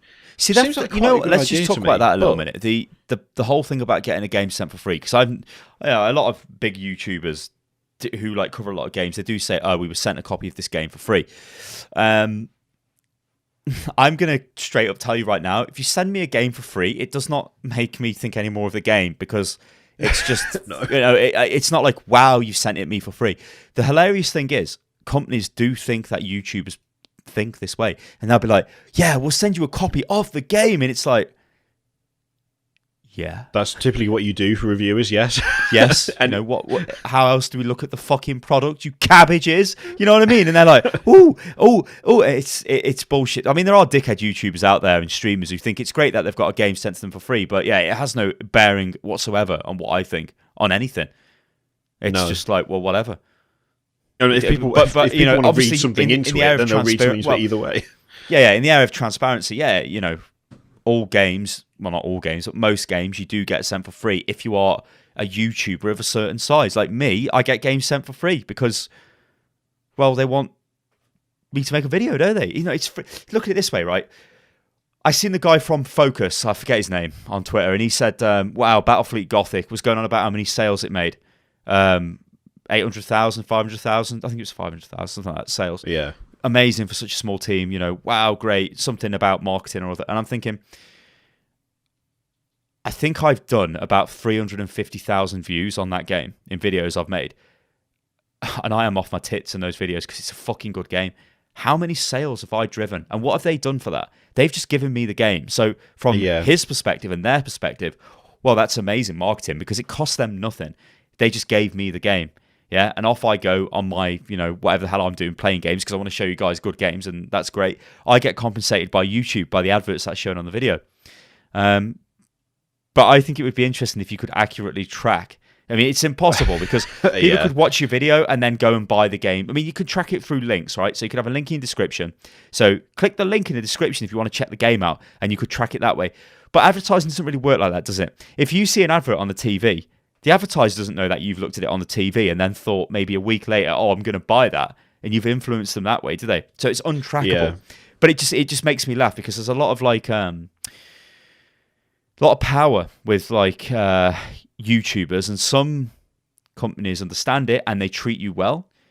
Focus treat you well, but they know they're getting a good deal. Blizzard treat you well, but they know they're getting a good deal. A lot of Ubisoft are questionable. A lot Ubisoft of companies seesaw wildly between treating you well and ignoring you completely. They're a very strange company. Yes, it's weird, but yeah, so it swings and roundabouts in it. But I guess but the actual having, I'm kind of on the fence actually about this, about having highlighting more recent reviews and allowing that to show up on the page. On the one hand, it is a good idea. It is definitely a good idea because they're absolutely right. Games do change over time. As expansions come out, as DLC comes out, as bug fixes and stuff are being put in. For instance, War for the Overworld. I really enjoy that game. It's the follow up to what's kind of reimagining of Dungeon Keeper. Yeah, that was a horror show when it's launched. It's a hell of a lot better now, and I would now recommend that you go and buy the game because it's so much better than it is. On the other hand, having those more recent reviews is important, but you shouldn't hide the old reviews either, because actually mapping the tracking and mapping the development of a game is not necessarily a positive thing. Just because a company has managed to fix something after a year doesn't mean that you should automatically trust them with your cash, because if it's taken something that long to improve... But then surely you should base the quality of the product as it is right now. Yeah, I guess in a way it doesn't matter. One, isn't it? It's a difficult one. Also, there is also the fact that, for instance, stuff that isn't directly affecting the game could be. My face just went really dark because I changed the page on the monitor. So I'm going to use an example. I really want to turn these off, but if I do, I just got totally my camera is these cameras are shit, man. These Logitech bloody cameras that everyone raves around, they're shit. The color of me right now is completely not representative of what my eyes are seeing. I'm really getting blinded, but help me. So here we go. So, dear Esther, I only know this because I looked at this earlier because someone sent it me. Even though I already know what it is for Steam Gift Gamble, I was like, I'll do it because it's the origin of walking simulators. It's the father of all the filthy. Yeah, I was like, I'll play it because it'd be funny because it's like the first. It's like the first one. Did you go in the cave? I'm so dark. What the hell? Did you go in the cave, bloke? Was it amazing? Yeah, it was totally shit, but. Hey, hang on. I've got to go into a rage about this. The fucking VR games on Steam, most of them are stupid. They call them VR experiences. They're walking simulators where you just sit there with the headset on, and it's not an experience. It's just like, what is this? It's shit. Not an experience. No, just go outside. Go for fucking. I even said whilst I was streaming it, because I streamed it this afternoon. I even said, I was walking along a cliff, looking over the water. It's quite a nice looking walking simulator. It's not a game. It's quite a nice looking walking simulator. The graphics are nice. The tech, it's got nice lighting. I think it's a nice thing to see, but it's quite well made. It looks really good. But I did point out, I was like, me and my wife went on holiday a couple of years ago to I think it was the south, somewhere in the south of England, by the coast. We walked the dog along cliffs like this. Funnily enough, the graphics were better in real life, and I was getting exercise, and I didn't have to listen to some dickhead talk to me every 5 minutes. It's like, I don't understand. I don't get that kind of... I just don't get that kind of... almost like the VR experience thing, because that's what all of these are, aren't they? They're It's just to show how good they can make a game look. There's no gameplay, there's no story. No, it's just look how nice this area is. Yeah. But the fact is that they all pick either cliffs and oceans or forests. They hide them behind art. Every time. And it's like, every time I'm like, this is great, but it looks exactly the same as all the other fucking walking simulators, because they too were like, look how great these trees are. That's fantastic. Cannock Chase is near me. I'll go up there for a look at trees. There's fucking loads of them. I don't need to sit down and I would like to look at a tree today.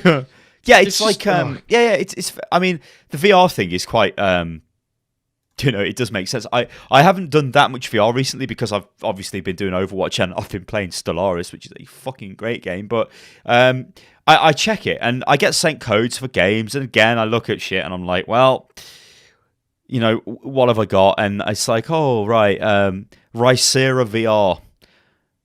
Ricera, which in Italian means search, is an animated installation experience. Oh, fuck off. That's just like, let's sit down and like things will move around. It's not a game. It's like, well, okay. Animated installation experience. There is a really good game though, right? And I need to find somebody to play this with because it's fucking amazing. It's called Valiant. It's medieval multiplayer combat. It's fucking like a medieval war, God. But it's multiplayer with other Vive people. You can join servers. Now I'm going to try, I think, and find a server with that because I'll just be fucking waiting like with a bloody bastard sword. Just go. Yeah. I'll like smash the roof and everything. Like just totally lose my mind. If there's enough people playing it, because obviously there aren't that many people with the headset. Although I think more got sent out recently. But yeah, the fact remains, a lot of these things are just shit. It's like, well, yeah. It's like Dear Esther is not. It's not good. It's not a good game because it's not a game. No. But on the other hand, when I looked at the Steam reviews for it, before I played it, just because I was like, I've got to see what people have said about this. Apparently, the Chinese room, the devs, they also did Everyone's Gone to the Rapture, I think it's called, or Everybody's Gone to the Rapture. That's another walking simulator. Didn't that get released on PC just recently or something? Or I'm amazed no one has sent me that. I mean, I'm assuming someone will at some point. But I was looking at the reviews. Apparently, they were involved in some sort of spat online about sexism. So, Dear Esther has got recent reviews on mostly negative. And they're mostly negative because there are people writing comments about how the Chinese room are sexist, misogynist pigs. That's nothing to do with the game. Yeah. Like, I don't like the game, but that is nothing to do with the game. And that's just, like, the recent thing. If the dev is involved with something, or the dev does something people don't like, they're not going to use it to review the state of the game as it is now. They're going to use it to air grievances, which will negatively affect the rating. I mean, in a way, I don't give a fuck about affecting the rating of Dear Esther, because it's like a 4-year-old walking simulator. That's very true, though. That's very true. I mean, I'll give you an example with the YouTube channel. I'll get people leaving comments on videos, just telling me they don't like the opinion I've put forward in another video, but it's on a totally different video, and it's like, what? Why would you do this? But people are like that, and they will do that. And like when it's a it's a game that you're trying to sell. If I don't know, I think there are positives and negatives to this, and I think it is a better system than what they had, because what they had, if the game launched and it was great, gets loads of positive reviews, then it's very hard. People are not just going to come back then and flood it with negative reviews because they'll forget and move on. I mean, it'd be interesting to see what DayZ's like, because that probably got massive positive when it first came out, and then what? I've got to have a look at this. I think it had a performance update recently, right? In fact, I follow a guy called Sacriel on Twitter, and he was tweeting about it about an hour ago, and he was like, I can't even log into the servers or something for DayZ. 2 straight hours of trying to join a DayZ server. It's like, what? Recent is mixed. 41% of reviews in the last 30 days are positive. So I wouldn't say mixed, I'd say that's more negative than... I mean, if 41% were positive and 59 were negative, that's not really mixed, is it? It's over... Well, whatever. But yeah, people not happy. Absolutely not happy. I mean, this game is a perfect example of how to do everything wrong in software development. I was there since the very beginning, and then there's like 8 pages of rant about how it's terrible. Someone's put ASCII art of a guy shitting, and the shit says DayZ on it. Alpha for 3 years with no significant improvement in engine or gameplay quality in all that time. Not good, apparently. People are not I remember when I bought it, man. When it was standalone, I was like, and I bought it, and I was like, It's got less features. What's going on here? And I'm like, I'm sure there was like helicopters and shit in the other one. There's just like nothing in this. What? Yeah, DayZ spawned a lot of survival games. DayZ has. And there's always a survival game coming out. No, none of them. No. Actually, Jim Sterling did a tweet that I immediately agreed with earlier, where he said it was something along the lines of, whenever I see a picture of a first-person game where someone's holding a pickaxe, I immediately lose all hope. And I was like, yeah, that's pretty much. I don't know what it is. Like, it's just like this massive like amount of plebs who just move from one absolutely shit unfinished game to the next one that's just come out. I mean, what was the one at the back end of last year where it had fancy graphics but ran like shit? And you were like a guy. It was almost like futuristic, but you were like this Stone Age guy running about. And I mean, there's so shit Ark Survival Evolved. That's it. I was going to say there's so shit for some reason. We just forget the names of them because they just keep coming out, and it's like, by the way, here's another survival game, and it's like, this one's got dinosaurs. There's a medieval survival one. Yeah, it's like, there's a medieval one now. Get together and survive, and it's like, well, yeah. That is my most hated genre of games, more so than MOBAs. That is just I hate that shit. So, yeah, I hate it. I just don't find them interesting. I mean, I get the whole I get the whole thing of, wow, you know, it's organic. Like we're inventing the stories we go along. We've got this band of merry survivors, and then all this drama happens and blah blah blah. But it's always been to me like you lose everything dead quick. I mean, on that Ark game, you could just get rinsed dead. Like you spend hours building your guy, and then he's dead. It's like, oh, yeah. All right, let's start again. It's like it's just so shit to me. That just sounds like really annoying. I mean, if you want to go about as a team and make your own story, just play GTA 5 online. Steal a jet, crash it into someone you don't know, and then repeatedly kill them as they try and respawn. Excellent. Just do that. All I'm saying, if you want to make money making a game, make a survival game and make it low priced.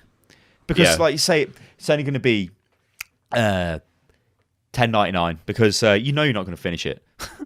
But just keep putting out little shitty updates every now and again. It'll be great. Because, I mean, you've only got a limited lifespan until the next survival game comes out. I mean, why have I just opened Premiere Pro? It's because the link is next to Steam. I wanted to open Steam. I don't want to edit a video. I've been doing that for too long. I'm going to Steam, bloke. I'm going to Steam, and I'm on Steam, and I'm on games, and there must be survival. There's got to be loads of them. I want to browse by genre. All right, here we go. I'd go to Steam, but it'll make my face go completely hidden again. Don't worry, man. I'm on it. Survival. Here we go. All right, then. Slightly depressing because it says what we got here. New releases, survival. Dungeons of Cragmore. It's wow. It's 47 pence. Wow. Don't starve together. Okay, that's all right. That's from Clay. That's not too bad. It's a bit of a different take, but again, it's still a survival game. March of the Living. Yes. Zombie survival? Yes. It's just, well, shit. I mean, obviously, you got the big daddies of like Rust, Ark, and DayZ, which actually, interestingly, Rust is the biggest seller in this category now. But Rust is, I mean, you can still have fun playing these games, but they're just unfinished shit. And I don't know. I seem to remember seeing a couple of weeks ago that Rust, what's his name? Gary Newman. Is this the gender thing where you just like you're a woman where or a man? it randomly assigns you race and gender. So and penis size as well. So like once you make your character, if you end up with a male character, if you log into the game and the game has given you a guy with like a micro penis, then that's your character. You can't change it. That is the character that you will have forever. And like, if you go in, you've got like a 12-incher flopping around, then that is your character forever. That would also be accurate as well. It's such a ridiculous thing to do, though. It's like, why would you do that? And he was like, I'm sure he said something about. I'm going to install it now because I got this. Social. I'm going to install it. Why? And see what it's given me. But he said something like, you didn't get to choose these things when you were born, so why should you get to choose them in the game? And it's like, yeah, it's typical Gary. Gary from fucking Warsaw, he don't care. He's just the answer to that is because it's a game. That's why. It's because it's not real life. It's Mate, it's game. real. It's real. It's real. But this has probably 100% made a ludicrous amount of money, and it's like, yeah, Oh yeah, definitely.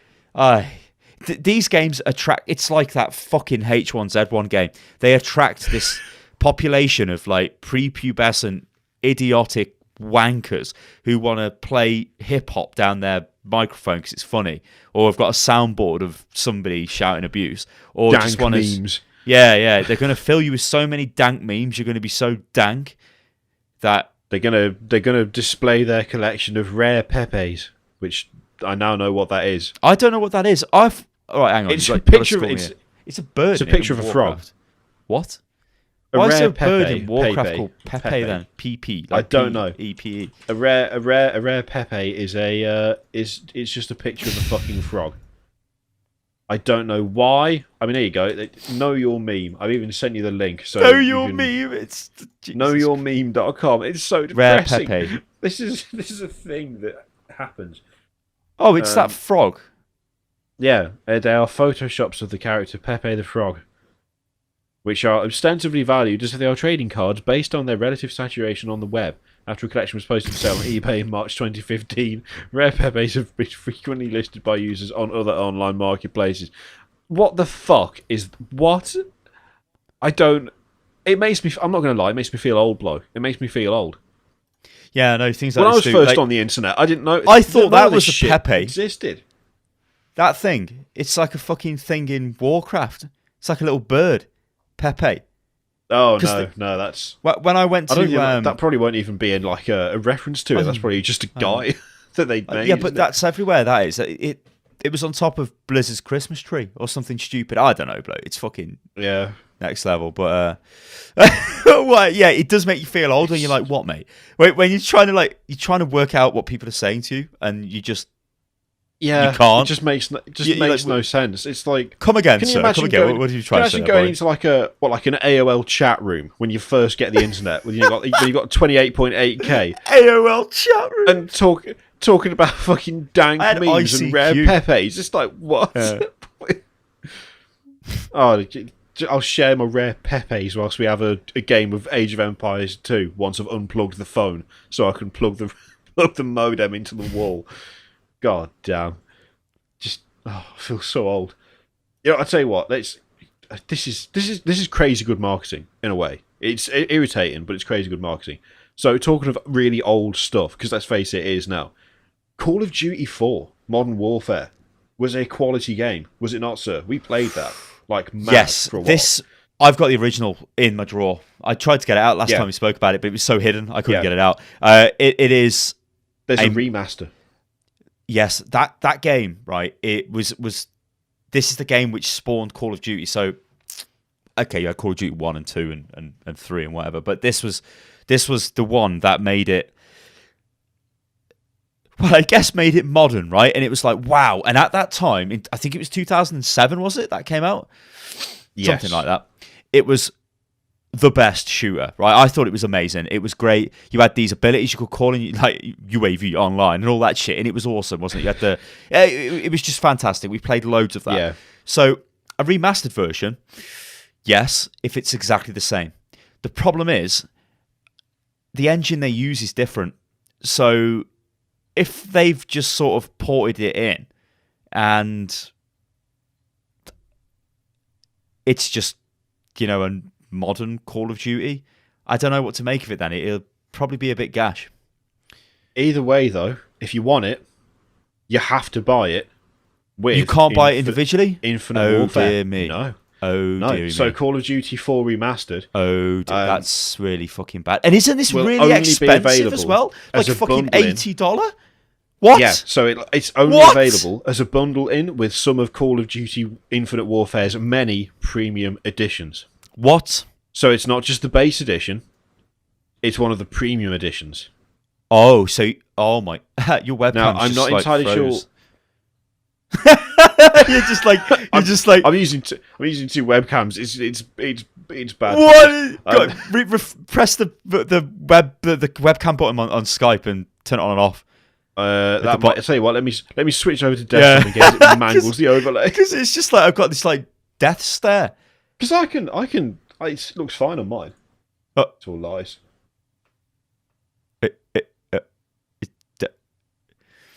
Anything? Any good?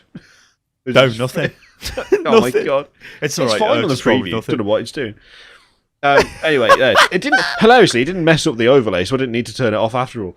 But well, so provided I'm still with, I don't need to see your face, man. Yeah, no, you're fine.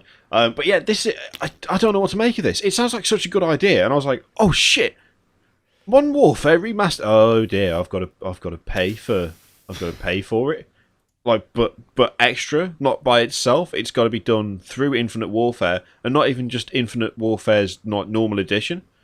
It's like a premium edition. This is bullshit. Why? Why not sell it separate? It would sell ridiculous. Let's be honest here. It would sell crazy well. People would be all over that shit like a rash. People fucking love Modern Warfare. They did when it came out. They do now. People loved it. Why not? They could sell it as a full price release by itself. People would buy it. Yeah, they could. You know what they could have done? They could have just gone, "This is the new Call of Duty game. It is just the remaster of the old one," and people would have been like, "Oh shit, let's go," and they'd love it. But instead, it's Infinite Warfare, which I have to say, that trailer was absolutely gash. It was like, right, here we go. Like... We're fucking, and also had like a token gesture of fucking ground control to Major Tom on the go. It's like, well, that. You just put that in for the sake of it. All right then, boys. That's great. But now we're in space. But it's amazing. We're still using what? It was one T-Rex away from being put together by a 13-year-old boy. Yeah, it was just 12-year-old boy. Yeah, it was just... There is robots and there is men with guns, and then they are in space. That's pretty much the whole trailer. It's like, what the fuck is this? Why are you doing that? This is. I swear, in a way, this might have tainted my love of the Dawn of War 3 trailer. Because watching the Dawn of War 3 trailer after watching the Infinite Warfare trailer, it was like viewing the Mona Lisa after you've viewed a 5-year-old trying to draw in crayon on a wall. That's what it was like. It was like this is art.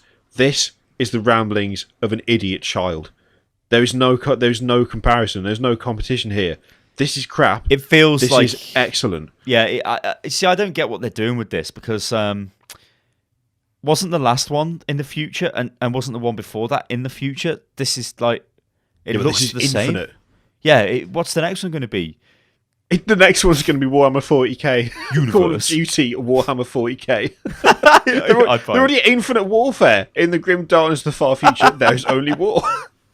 They're building up to the ultimate Activision and Games Workshop tie-in. Also, there's going to be a new Battlefield game as well, but I haven't put this in here because there's no information about it. Yeah, at the recording of this, we don't know about it, but they just said there's going to be a new one. There were rumours that this is a World War 1 or 2 game, possibly. I hope it is. World War 2 would work better than 1. I mean, just give me. They should just give Battlefield 1940 fucking 2 remastered. But maybe what about like Battlefield 19? What Battlefield 21, 40? What if they go future as well? Not into space, but what if they go back to robots and shit? Well, that could be okay because it's a bit of a departure from their usual stuff. What they can't do is just give us more modern bloody shit. Because Battlefield for the last 3 games, well, I mean Battlefield 2, Battlefield 3. Like yes, like 2 comes after 3. Battlefield Hardline 2. I would piss myself laughing. Well, Battlefield Hardline was still modern, isn't it? I guess, but it wasn't modern military, but it was still modern. Oh yeah, Battlefield 4 modern. It's like, come on, guys, come on. Yeah. Have a bit of imagination. Come on. I mean, I know you wanted to copy COD with the whole yearly release thing, but you didn't have to go quite as far as you did. You could actually, expand it out a bit further. Hardline 2 would be gash. Don't do Hardline 2. Whatever you do, Christ. Hardline was gash. The Hardline was. Wasn't the Hardline from the guys who made Dead Space? Was it from Visceral? That's what they made. Yeah. Which probably explains why it was so terrible, because Visceral are god-awful. I've spoken so many times about my experience playing Dead Space 3 in co-op. It's just the worst thing I've ever come across. So bad. Years after release as well. Years after release. Not like day one. Not like, there might be some bugs. No, we're talking years after release trying to play the co-op story of that, and it was still buggy as fuck. How does that even happen? Terrible. Shocker. More terrible stuff. Tell you what, let's do more terrible stuff. Well, no, hang on. I do want this Call of Duty game. I want it, but I want the Modern Warfare remake. But I want it. Yeah. I I want the old game with better graphics. That's all I want. I don't want it to be. I don't know if they'd mess with it though. Would they mess? Well, I say that. They'd have to, surely, wouldn't they? Because if they've ported it into a new engine. Yeah. I just don't want it. I don't want Infinite Warfare. I just want that. Yeah, Infinite Warfare just seems like this piece of shit attached to it. It's like, yeah. If I'm gonna have to, I don't want to pay extra as well. I mean, let's have a look. No, that is horrific. That is the Activision thing. That is horrific. You should be able to buy it on its own. That is. How can I get? It doesn't say how much they are, but it's the Call of Duty Modern Warfare Remastered is the Call of Duty Modern Warfare Remastered is only available through the Legacy Pro, and Digital Deluxe editions of Call of Duty Infinite Warfare. So there's 3 special editions right off the bat, which is complicated as hell, and it's just going to get confusing for people. And I don't want the Infinite Warfare part of it. Just why? Can someone give us a job? Just give us a job. We'll do your PR. We'll make your decisions. I'll make your decisions for you. Instead, don't add 10 or 15 or 20 quid onto the release of Infinite Warfare to get Modern Warfare Remastered. Release Modern Warfare Remastered as a standalone title for 30 quid, and then watch everybody buy it. There you go. I've made you more money. More people are happy. I've made you more money. How does this work? Do you buy the game and then that's it? Both games are unlocked, or is it like a separate code in the box? Because if it is, then I guess people might sell the code. Well, it says no. Can I play Call of Duty Modern Warfare Remastered without buying Call of Duty Infinite Warfare? No, you must own Call of Duty Infinite Warfare. So there must be some sort of activation thing tied to it, I'd assume, so that you cannot play one without Maybe this the other. is going to be every single Call of Duty game that comes out now. The next one will have Modern Warfare 2 remastered with it, which I never liked. I didn't like that at all. Oh, God. And then it'll have Modern Warfare 3. Modern Warfare Black Ops 2 remastered, and then we'll get further on down the line in a few years' time. And it'll be Call of Duty Infinite Warfare remastered. But with that one, because they're going to go full loop, you'll also get Call of Duty Modern Warfare remastered, and then the cycle will begin. We have remastered the remaster. Oh my God. Jesus Christ. It's seriously, Activision, don't do that. That was a joke. That wasn't an actual good idea. They will do it. They've already done it. They've already got it's already on the whiteboard. Some guys do you remember I remember the first I've mission. Had no idea. I remember the first mission on Modern Warfare where you go onto the container ship and you're going through and the crew are asleep and he's double tapping him in the chest and he's like, sleep tight, or whatever he says. It's like, yes, love it. My God, what a game that was. But yeah, I mean, I play that again. Amazing. All day of the week, but disgusting Activision bullshit. Just have to pay more for it. A stupid amount more.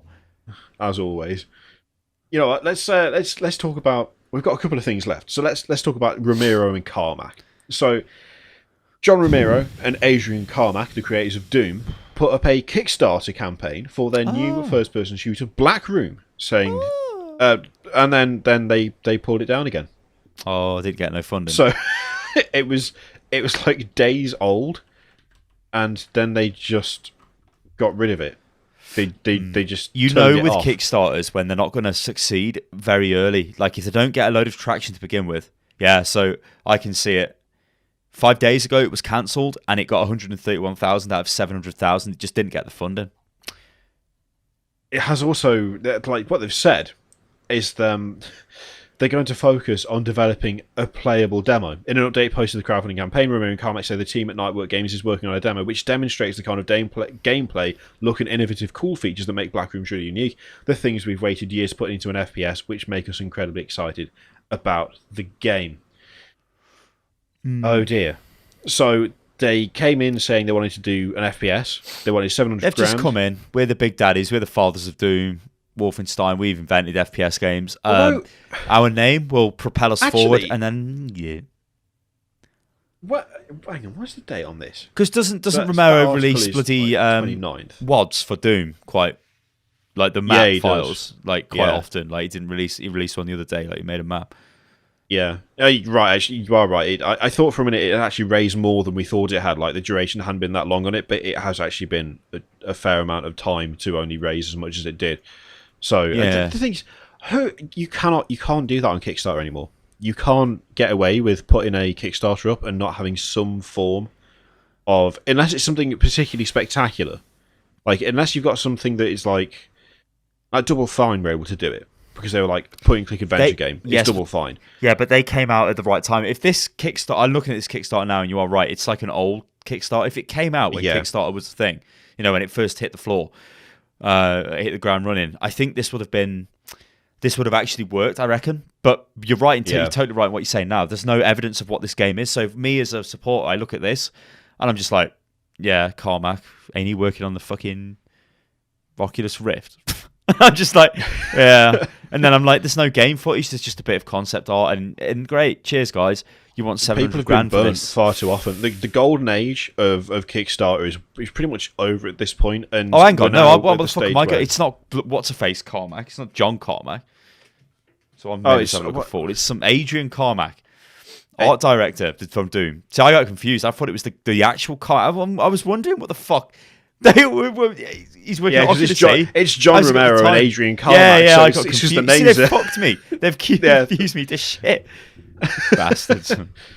But yeah, it's like you have to. People have been burnt way too often. They got burnt by people got burnt by Goddess, and they got burnt by Double Fine, and they got burnt by God knows how many other games.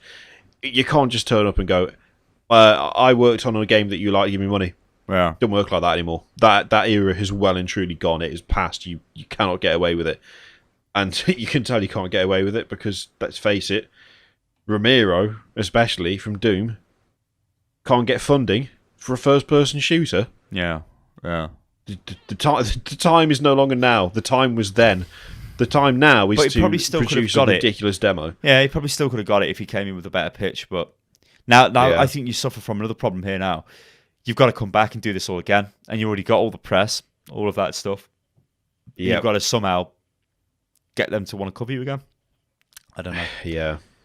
Not clever. And when they do cover you, it's not going to be in the same kind of explosive way. It's not going to be like, oh shit, Romero's making a new FPS. Instead, it's going to be that FPS that Romero pulled off Kickstarter is now back on Kickstarter, which has got a totally different flavour to it. That's not a positive thing. Instead, it's like, it's back with a gameplay demo.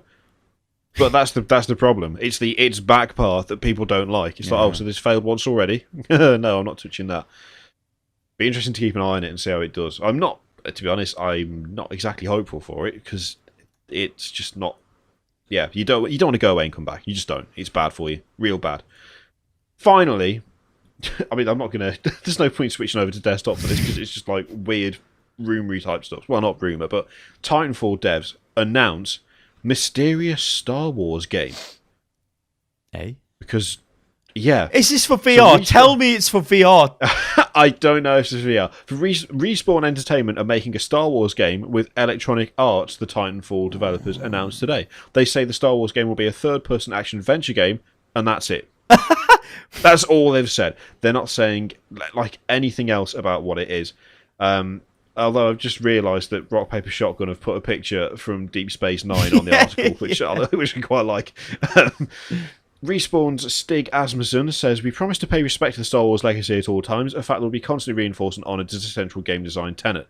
Fans should expect the exemplary level of quality first established at Respawn with Titanfall, a game that epitomises our studio's dedication to slick, larger-than-life action and fun, groundbreaking mechanics. And apparently they really like Star Wars and they want to make a good game. Oh, who doesn't like Star Wars, bloke, and wants to make a game about it? Reassuring. Well, it's in that article, the Star Wars 1313 thing, I remember the buzz about that because that was the Bounty Hunter game and that looked pretty good, but then they cancelled it. Yeah. Why Titanfall? Why the Titanfall devs though? Just seems a bit weird. Known for first person, pretty much. Let's face it, Respawn Entertainment. They're all about that first-person action. Hell, aren't they the ones doing Titanfall 2? Yeah, they were COD, weren't they? They were the COD. Yeah, they were COD. Then they were Titanfall. Now they're Titanfall 2, and now they're third-person action-adventure Star Wars. It's a little bit of a departure, ain't it? Well, I mean, I guess I'm not suggesting that they're going to be shit at it, but it's not. If you said to me Respawn Entertainment, I wouldn't immediately go, "Oh yeah, third-person action-adventure." It's it's not the usual way of operating, is it? So I just want more details. We're making a Star Wars game. We really like Star Wars. It's a pointless announcement. I mean, it's like it would be like the Dawn of War 3 announcement containing no. Well, it didn't really contain that much information about the game, although there was in subsequent articles. But if it was just like a nothing, like just a little like, oh yes, almost like the teaser they released where it just says, hey, we're making the game, goodbye. And it's like, well, yeah. If the teaser had led to another teaser that was like 30 seconds longer, I would have lost my shit. Yeah. I would have been like, what the hell is this? Luckily, they produced the best trailer of all time, so it's fine. But it might be a slight exaggeration. All right, well, I've got another thing to talk about. No, screw you, man. I've got another thing to talk about. This is this Stellaris game from Paradox. Yes. Now, this is... well, it's under NDA until the 9th for reviews and stuff like that. But on the 5th, you can start Let's Playing the game, which I think is really funny. You can do Let's Plays on the game, but you can't review the game. You can also stream the game. So you can show everything of the game off, but you can't do a review just yet. You're not allowed to So say I can't give like you a review. But what I can tell you is, this is... I'm an idiot when it comes to grand strategy games from Paradox. I can't play their games. I tried to play Europa Universalis 4. I had like 500 people helping me on the stream chat, and they were helping me really well, and I still couldn't fucking play the game. I still killed myself because I went to war with somebody without having a declaration of war, which had a fancy name and all of this, and it frightened me because half of it was in Latin, and then I lost because the Holy Roman Empire killed me. This game, however... Oh, and also the UI was absolutely shit in those games from Paradox. Like, I couldn't get my head around them. I tried to play Crusader Kings 2. The UI, it may as well be written in a different language. Yeah, I find them very hard to get into. And the fact they have no tutorial as well. It's just like... Yeah. Even I followed the tutorial. I think I failed the tutorial for Crusader Kings. It told me what to do, and it was like, send your army to this island. And I was like, okay, awesome. I sent the army to the island, and they died. Like, what? And you don't know why, and it's like if they died of attrition, if they died of whatever, you just don't know. Yeah, like everybody always says, you've got to sit down and play the game for 20 hours or something, then you'll get into it. And it's like, hang on a minute, mate. I don't want that. But I can categorically tell you that Stellaris is... Well, it's not like their other strategy games, really. It's like Galactic Civilization. It's like Sins of a Solar Empire. And then it's got Paradox elements in it. The UI is great. It's really good. Like, it's dead easy to use. It's like, oh shit, I know this, I know that, I know what to do. But yeah, I can't really give much in the way of like review stuff, but it's on a massive scale, like a massive scale. Like I had, I called myself the Imperium of Man. We were highly xenophobic to the point of our, obviously. Yeah, we were a military dictatorship as well. and the leader was the Grand Marshal, because I thought that sounded amazing. And, so because you couldn't have emperor because you die, bloke, and obviously the emperor doesn't die, does he? So when your leader dies, then another like leader has to get selected. Now, if you were like a democratic bullshit organization, every couple of years you'd have like, votes from the population, and I ain't got time for that because we're the Imperium of Man. So the Grand Marshal gets to be the Grand Marshal until they die. However they get killed, maybe they get assassinated. Who even cares? Whatever. The Grand Marshal's the best. And I went around and I started. Like I had a massive, well, it was relatively massive. It was about 20 star systems, which was quite big. Because Sins of a Solar Empire, the gravity wells around the planet. This game is exactly the same, only the gravity well is a star system. It's not a planet. So it'll have a sun and loads of planets in it. And it's like a massive gravity well. Jesus Christ. But it's all real-time combat as well. It's not like turn-based combat. You move your fleet in to attack their fleet in real time.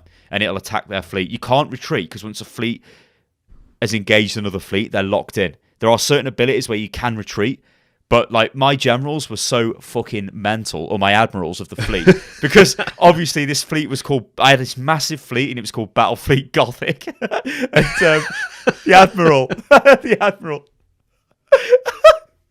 the admiral's thing was he gave the ships 20% armor, but this meant that he could not retreat. So when he went into a fight, that was it. He didn't retreat. He just went in, and that was the fucking... It proved to be his undoing, because I sent him in thinking, all right, I'll just send him in, then I'll quickly pull him out. But then I realised, oh shit, he can't pull out, and then he died. And his massive, gloriously upgraded fleet died. Also, you can design your own ships in this as well, which is dead good, which is kind of like Civ, Gal Civ, where you can design your own ships. Yeah. Naturally, mine all had nuclear missiles and fusion missiles on them and all kinds of shit. It was like, yes, let's go. But yeah, I had like a big star system, like a big empire. And And it gets a bit big, and it's like, holy shit, how are you supposed to control all these individual planets? Because you can manage the planets, like you can change the, what's on the tiles of the planets. What do you want the planet to do? Do you want it to produce, I don't know, energy or whatever? Maybe you just want to use it as a forge world and just build loads of shit from it, or like Cadia and just recruit endless waves of Imperial Guard armies. Or maybe you want to just turn it into a slave planet, which is a thing, because we liked enslaving Xeno species as well, which was great because the population of the Empire loved it when we subjugated some alien freaks. It was like, yes, it's fucking fast. It's dead good. But you can split your Empire up into sectors, and the sectors self-manage them. They manage themselves, so it takes the effort away from you, and you can just focus on the main core of your planet. So if you've got loads of planets and systems, it's really good for that. But I'll tell you this before I shut up on it, because of course this is not a review because it's still under NDA. But I noticed there was a race of bird-like freak bastards who were to the south of me. I was in the galactic core, right? Glorious Sol system with holy terror, right? And fucking Mars and everything. Although Mars, we couldn't colonize Mars because I didn't bother working out the technology for that.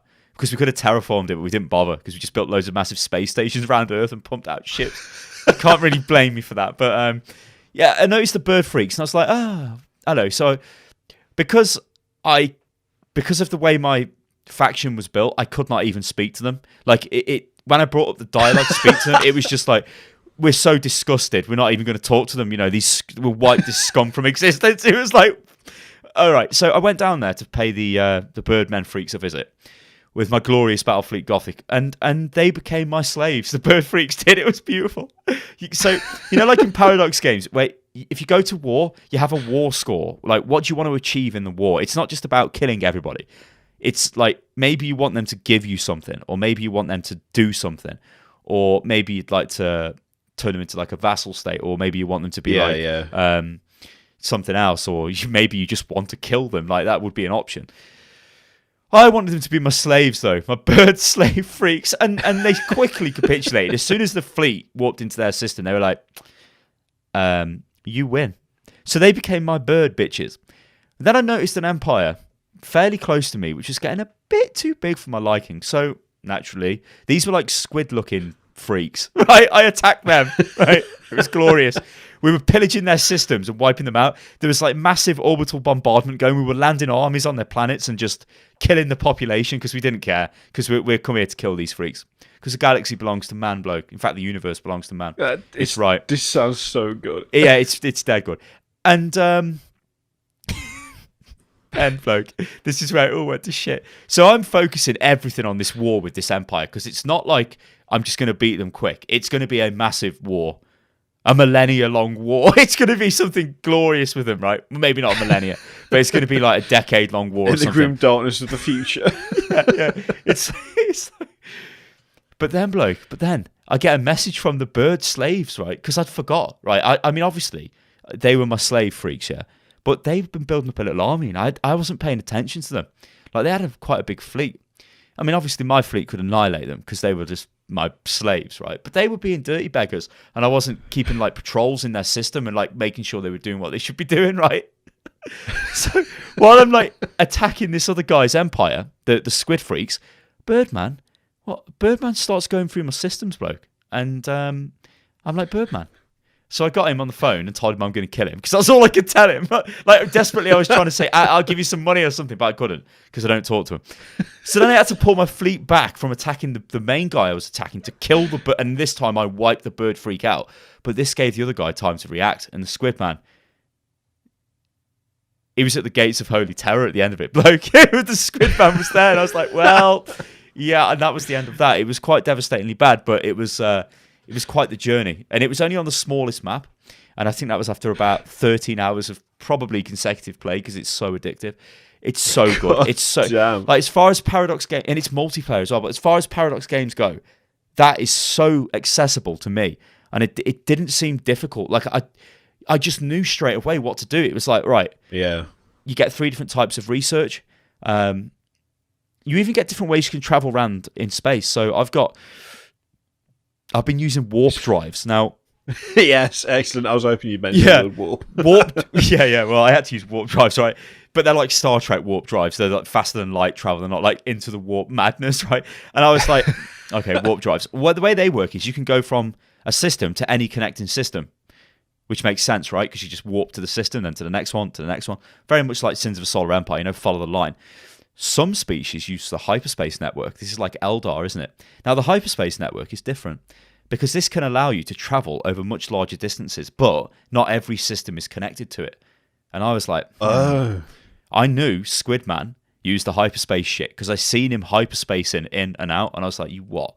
That looks like alien technology. So, right, I had my scientists, my fucking physics scientist, map the hyperspace network for me.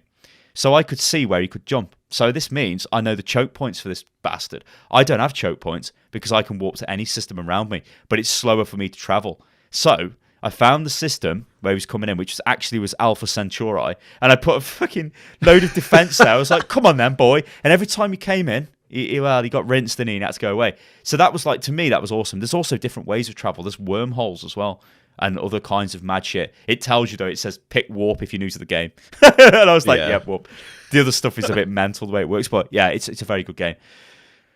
Mental. I do like it. It's.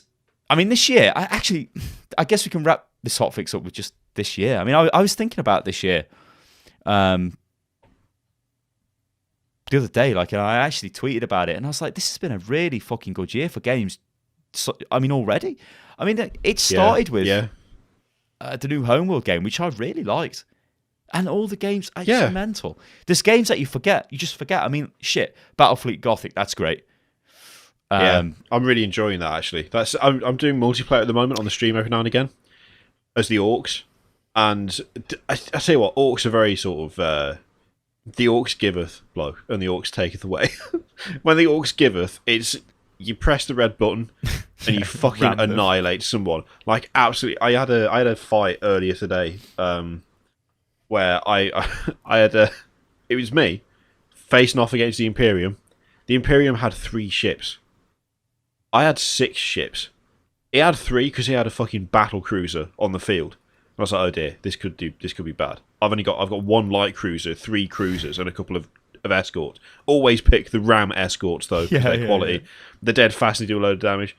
And I think it might be my favourite moment in that game, seeing my light cruiser and my 2 ram ships hit the battle cruiser from different angles and just annihilate it. Like, it just destroyed it. It had about half health left, wiped it out. Totally just... I was like, that is absolutely quality. And yet, the game before that, facing off Eldar, 2 of my orc captains just mutinied and ran off into the warp.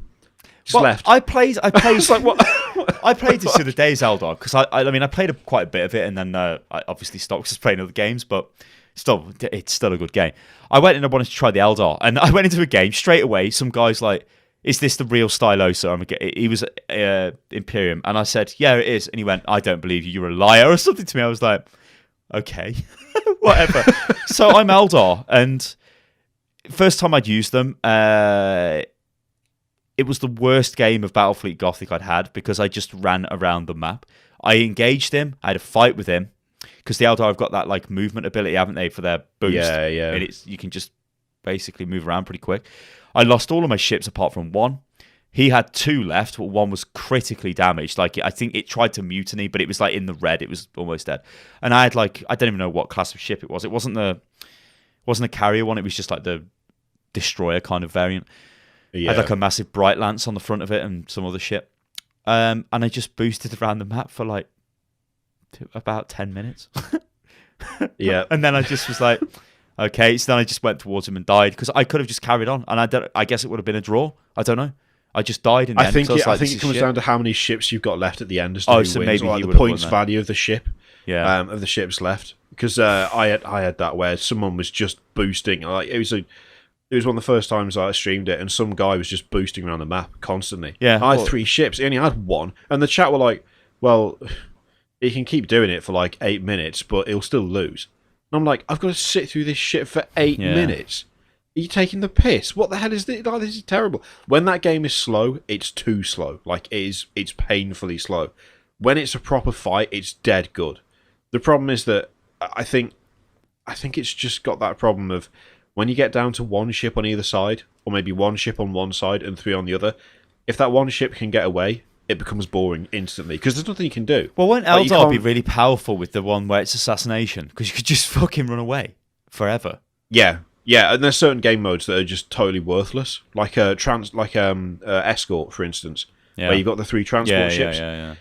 You can't complete that mission as orcs unless you just attack the enemy and hope that they die before they destroy 2 of your transports. That's the only way you can do it because your ships are so slow. As Eldar, you can just disappear. But anyway, chaos, you're all right. It's like, what the hell?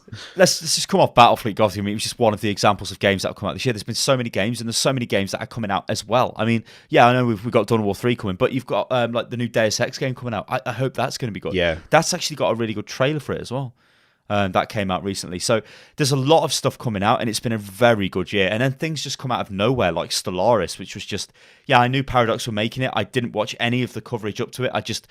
It was a Paradox grand strategy game in space, and I just hope that it will be playable, and it's fucking dead good. Yeah. It's just dead good. And that's just these last, like, April and May by themselves. Oh, bloody Dark Souls 3 and Overwatch. I don't know how am I supposed to split my time? And I want to play both. Warhammer comes out the same day as Overwatch. Yeah, I've been through Dark Souls 3 now, but I ain't done with the game. I'm still playing it. I mean, the other night I was sat there. I was like, I want to play a game. I don't want to do anything too taxing, but I want to play something. I'll play Dark Souls 3. Actually, I need 50 strength for my weapon. I'll farm souls. So I went to Champion Gundyr, and I just sat outside the gate, and I put my summon sign down. I sunbrode it up with the what's his name, Solaire's little symbol. Yeah. And I just killed Champion Gundyr. Admittedly, not with people most of the time. It was 4 people, but I just did that. I came away from it. I was like, holy shit! I've got 950,000 souls. I did it for like maybe 2 hours. But it was just like automatic because that fight's not that hard. That's really. part of it, though. That's quality. I mean, have you been in a fight club? No, I've not been in a fight club. So this blew my mind. I'm gonna do this on the stream. I'm gonna do like a PvP stream. But I found a fight club, and at first I didn't know what it was. Right, I invaded somebody on is it High Wall of Lothric? I think it is. I invaded anyway. I was like, I'm just gonna come in and kill. I'm an idiot. It was like my second time using the bloody red cracked eye bullshit orb thing to go murder somebody, and I'm like, where are they? And I'm running over, and there's a couple of guys on top of one of the towers, 2 guys having a fight, and a guy watching, and the guy standing to the side, and I just steamed in and started like attacking a guy to the side, and then they all just turned around and killed me. I was like, oh, I didn't understand. Luckily I was streaming, so they were like, oh god, that's a fight club, and I'm like, what a fight club? So I went back in there, right, as the Red Phantom, so obviously I'm like, bad news. Went back to the spot, and there's the guy standing there who's the host, so he just looks normal. I walk up to him, and I like emote, and he like emotes back to me. And down in the pit below, there's a red guy having a fight with like a purple guy. I think like a mad. Is it a mad spirit? Yeah, the Mound Makers. Like, yeah, okay. The mad spirit. So they're killing each other, but they're not using Estus Flask because that's BM. You don't do that. It'll be my turn next. Whoever gets killed. So I'm just standing there, and I'm like, this is mental because I could just backstab the fucking host here and end the game. You know, kick everyone out if I wanted to, which is a viable thing to do because it's Dark Souls. You could be an arsehole. But I know, I stood there and I was like, I'll wait for my turn. Then I went down and instantly got killed by a guy with a massive cleaver. I was like, oh, all right then, goodbye. But what I should have done is put my soapstone down by the host, and the host would keep summoning you back. So you can go back into the fight club. Yeah. It's mental. And I've seen stuff about them. I've watched videos, but I've not done it yet. But it's like a whole separate part of the community. Yeah. It's like whilst I was doing whilst I was sunbrowing it up, I saw the same guy at least 10 times during that evening. Because we were both doing the same thing. We were both helping people with the same boss. I did the same thing when I went to help people with Yorm the Giant as well. Because that fucking bullshit sword that you have to get to kill him. And I was like, I'll give people a hand. I was a little bit out of the level range by like maybe 1 or 2 levels. But I helped a good few people. But for, I think it was 3 times in a row, I was with another guy. And it was the same guy every time. And like every time we got summoned, we'd bow specifically to each other, then go through the fog gate and kill Yorm, and then we'd bow to each other. You know and what leave. it's like? You know what that's like? That bloke, that experience is like when I played EverQuest back in the day. It's exactly like that, where you just come across a player, and it's not. It is role playing to an extent, but it's not like there's an understanding. It's like hello, and then you help each other. You could mess each other up if you wanted to, or be a dick or whatever, but they're not. Like, I think a lot of gaming today is everybody wants to be a dick way too much, and it's like yeah. And it's I don't know. Anyway, let's. It's like there's separate we've been going cultures for and ages. communities. It's good. Yeah, it is. It is. So that is. Great, it's. I want to go and play it, but it's too late. I'm like all the time now. I'm like, I want to play again. Oh god, no! It's 1 o'clock in the morning. Better not. Anyway, ladies and gentlemen, that is the end of this week's Hotfix. Thank you very much for watching. If you want to see more of me, come over to my channel, which is Kirioth TV. If you want to see more of him, you're already on his channel. So, well, that's easily done because you're already here. And we'll see you for the next one. Toodaloo! Toodaloo!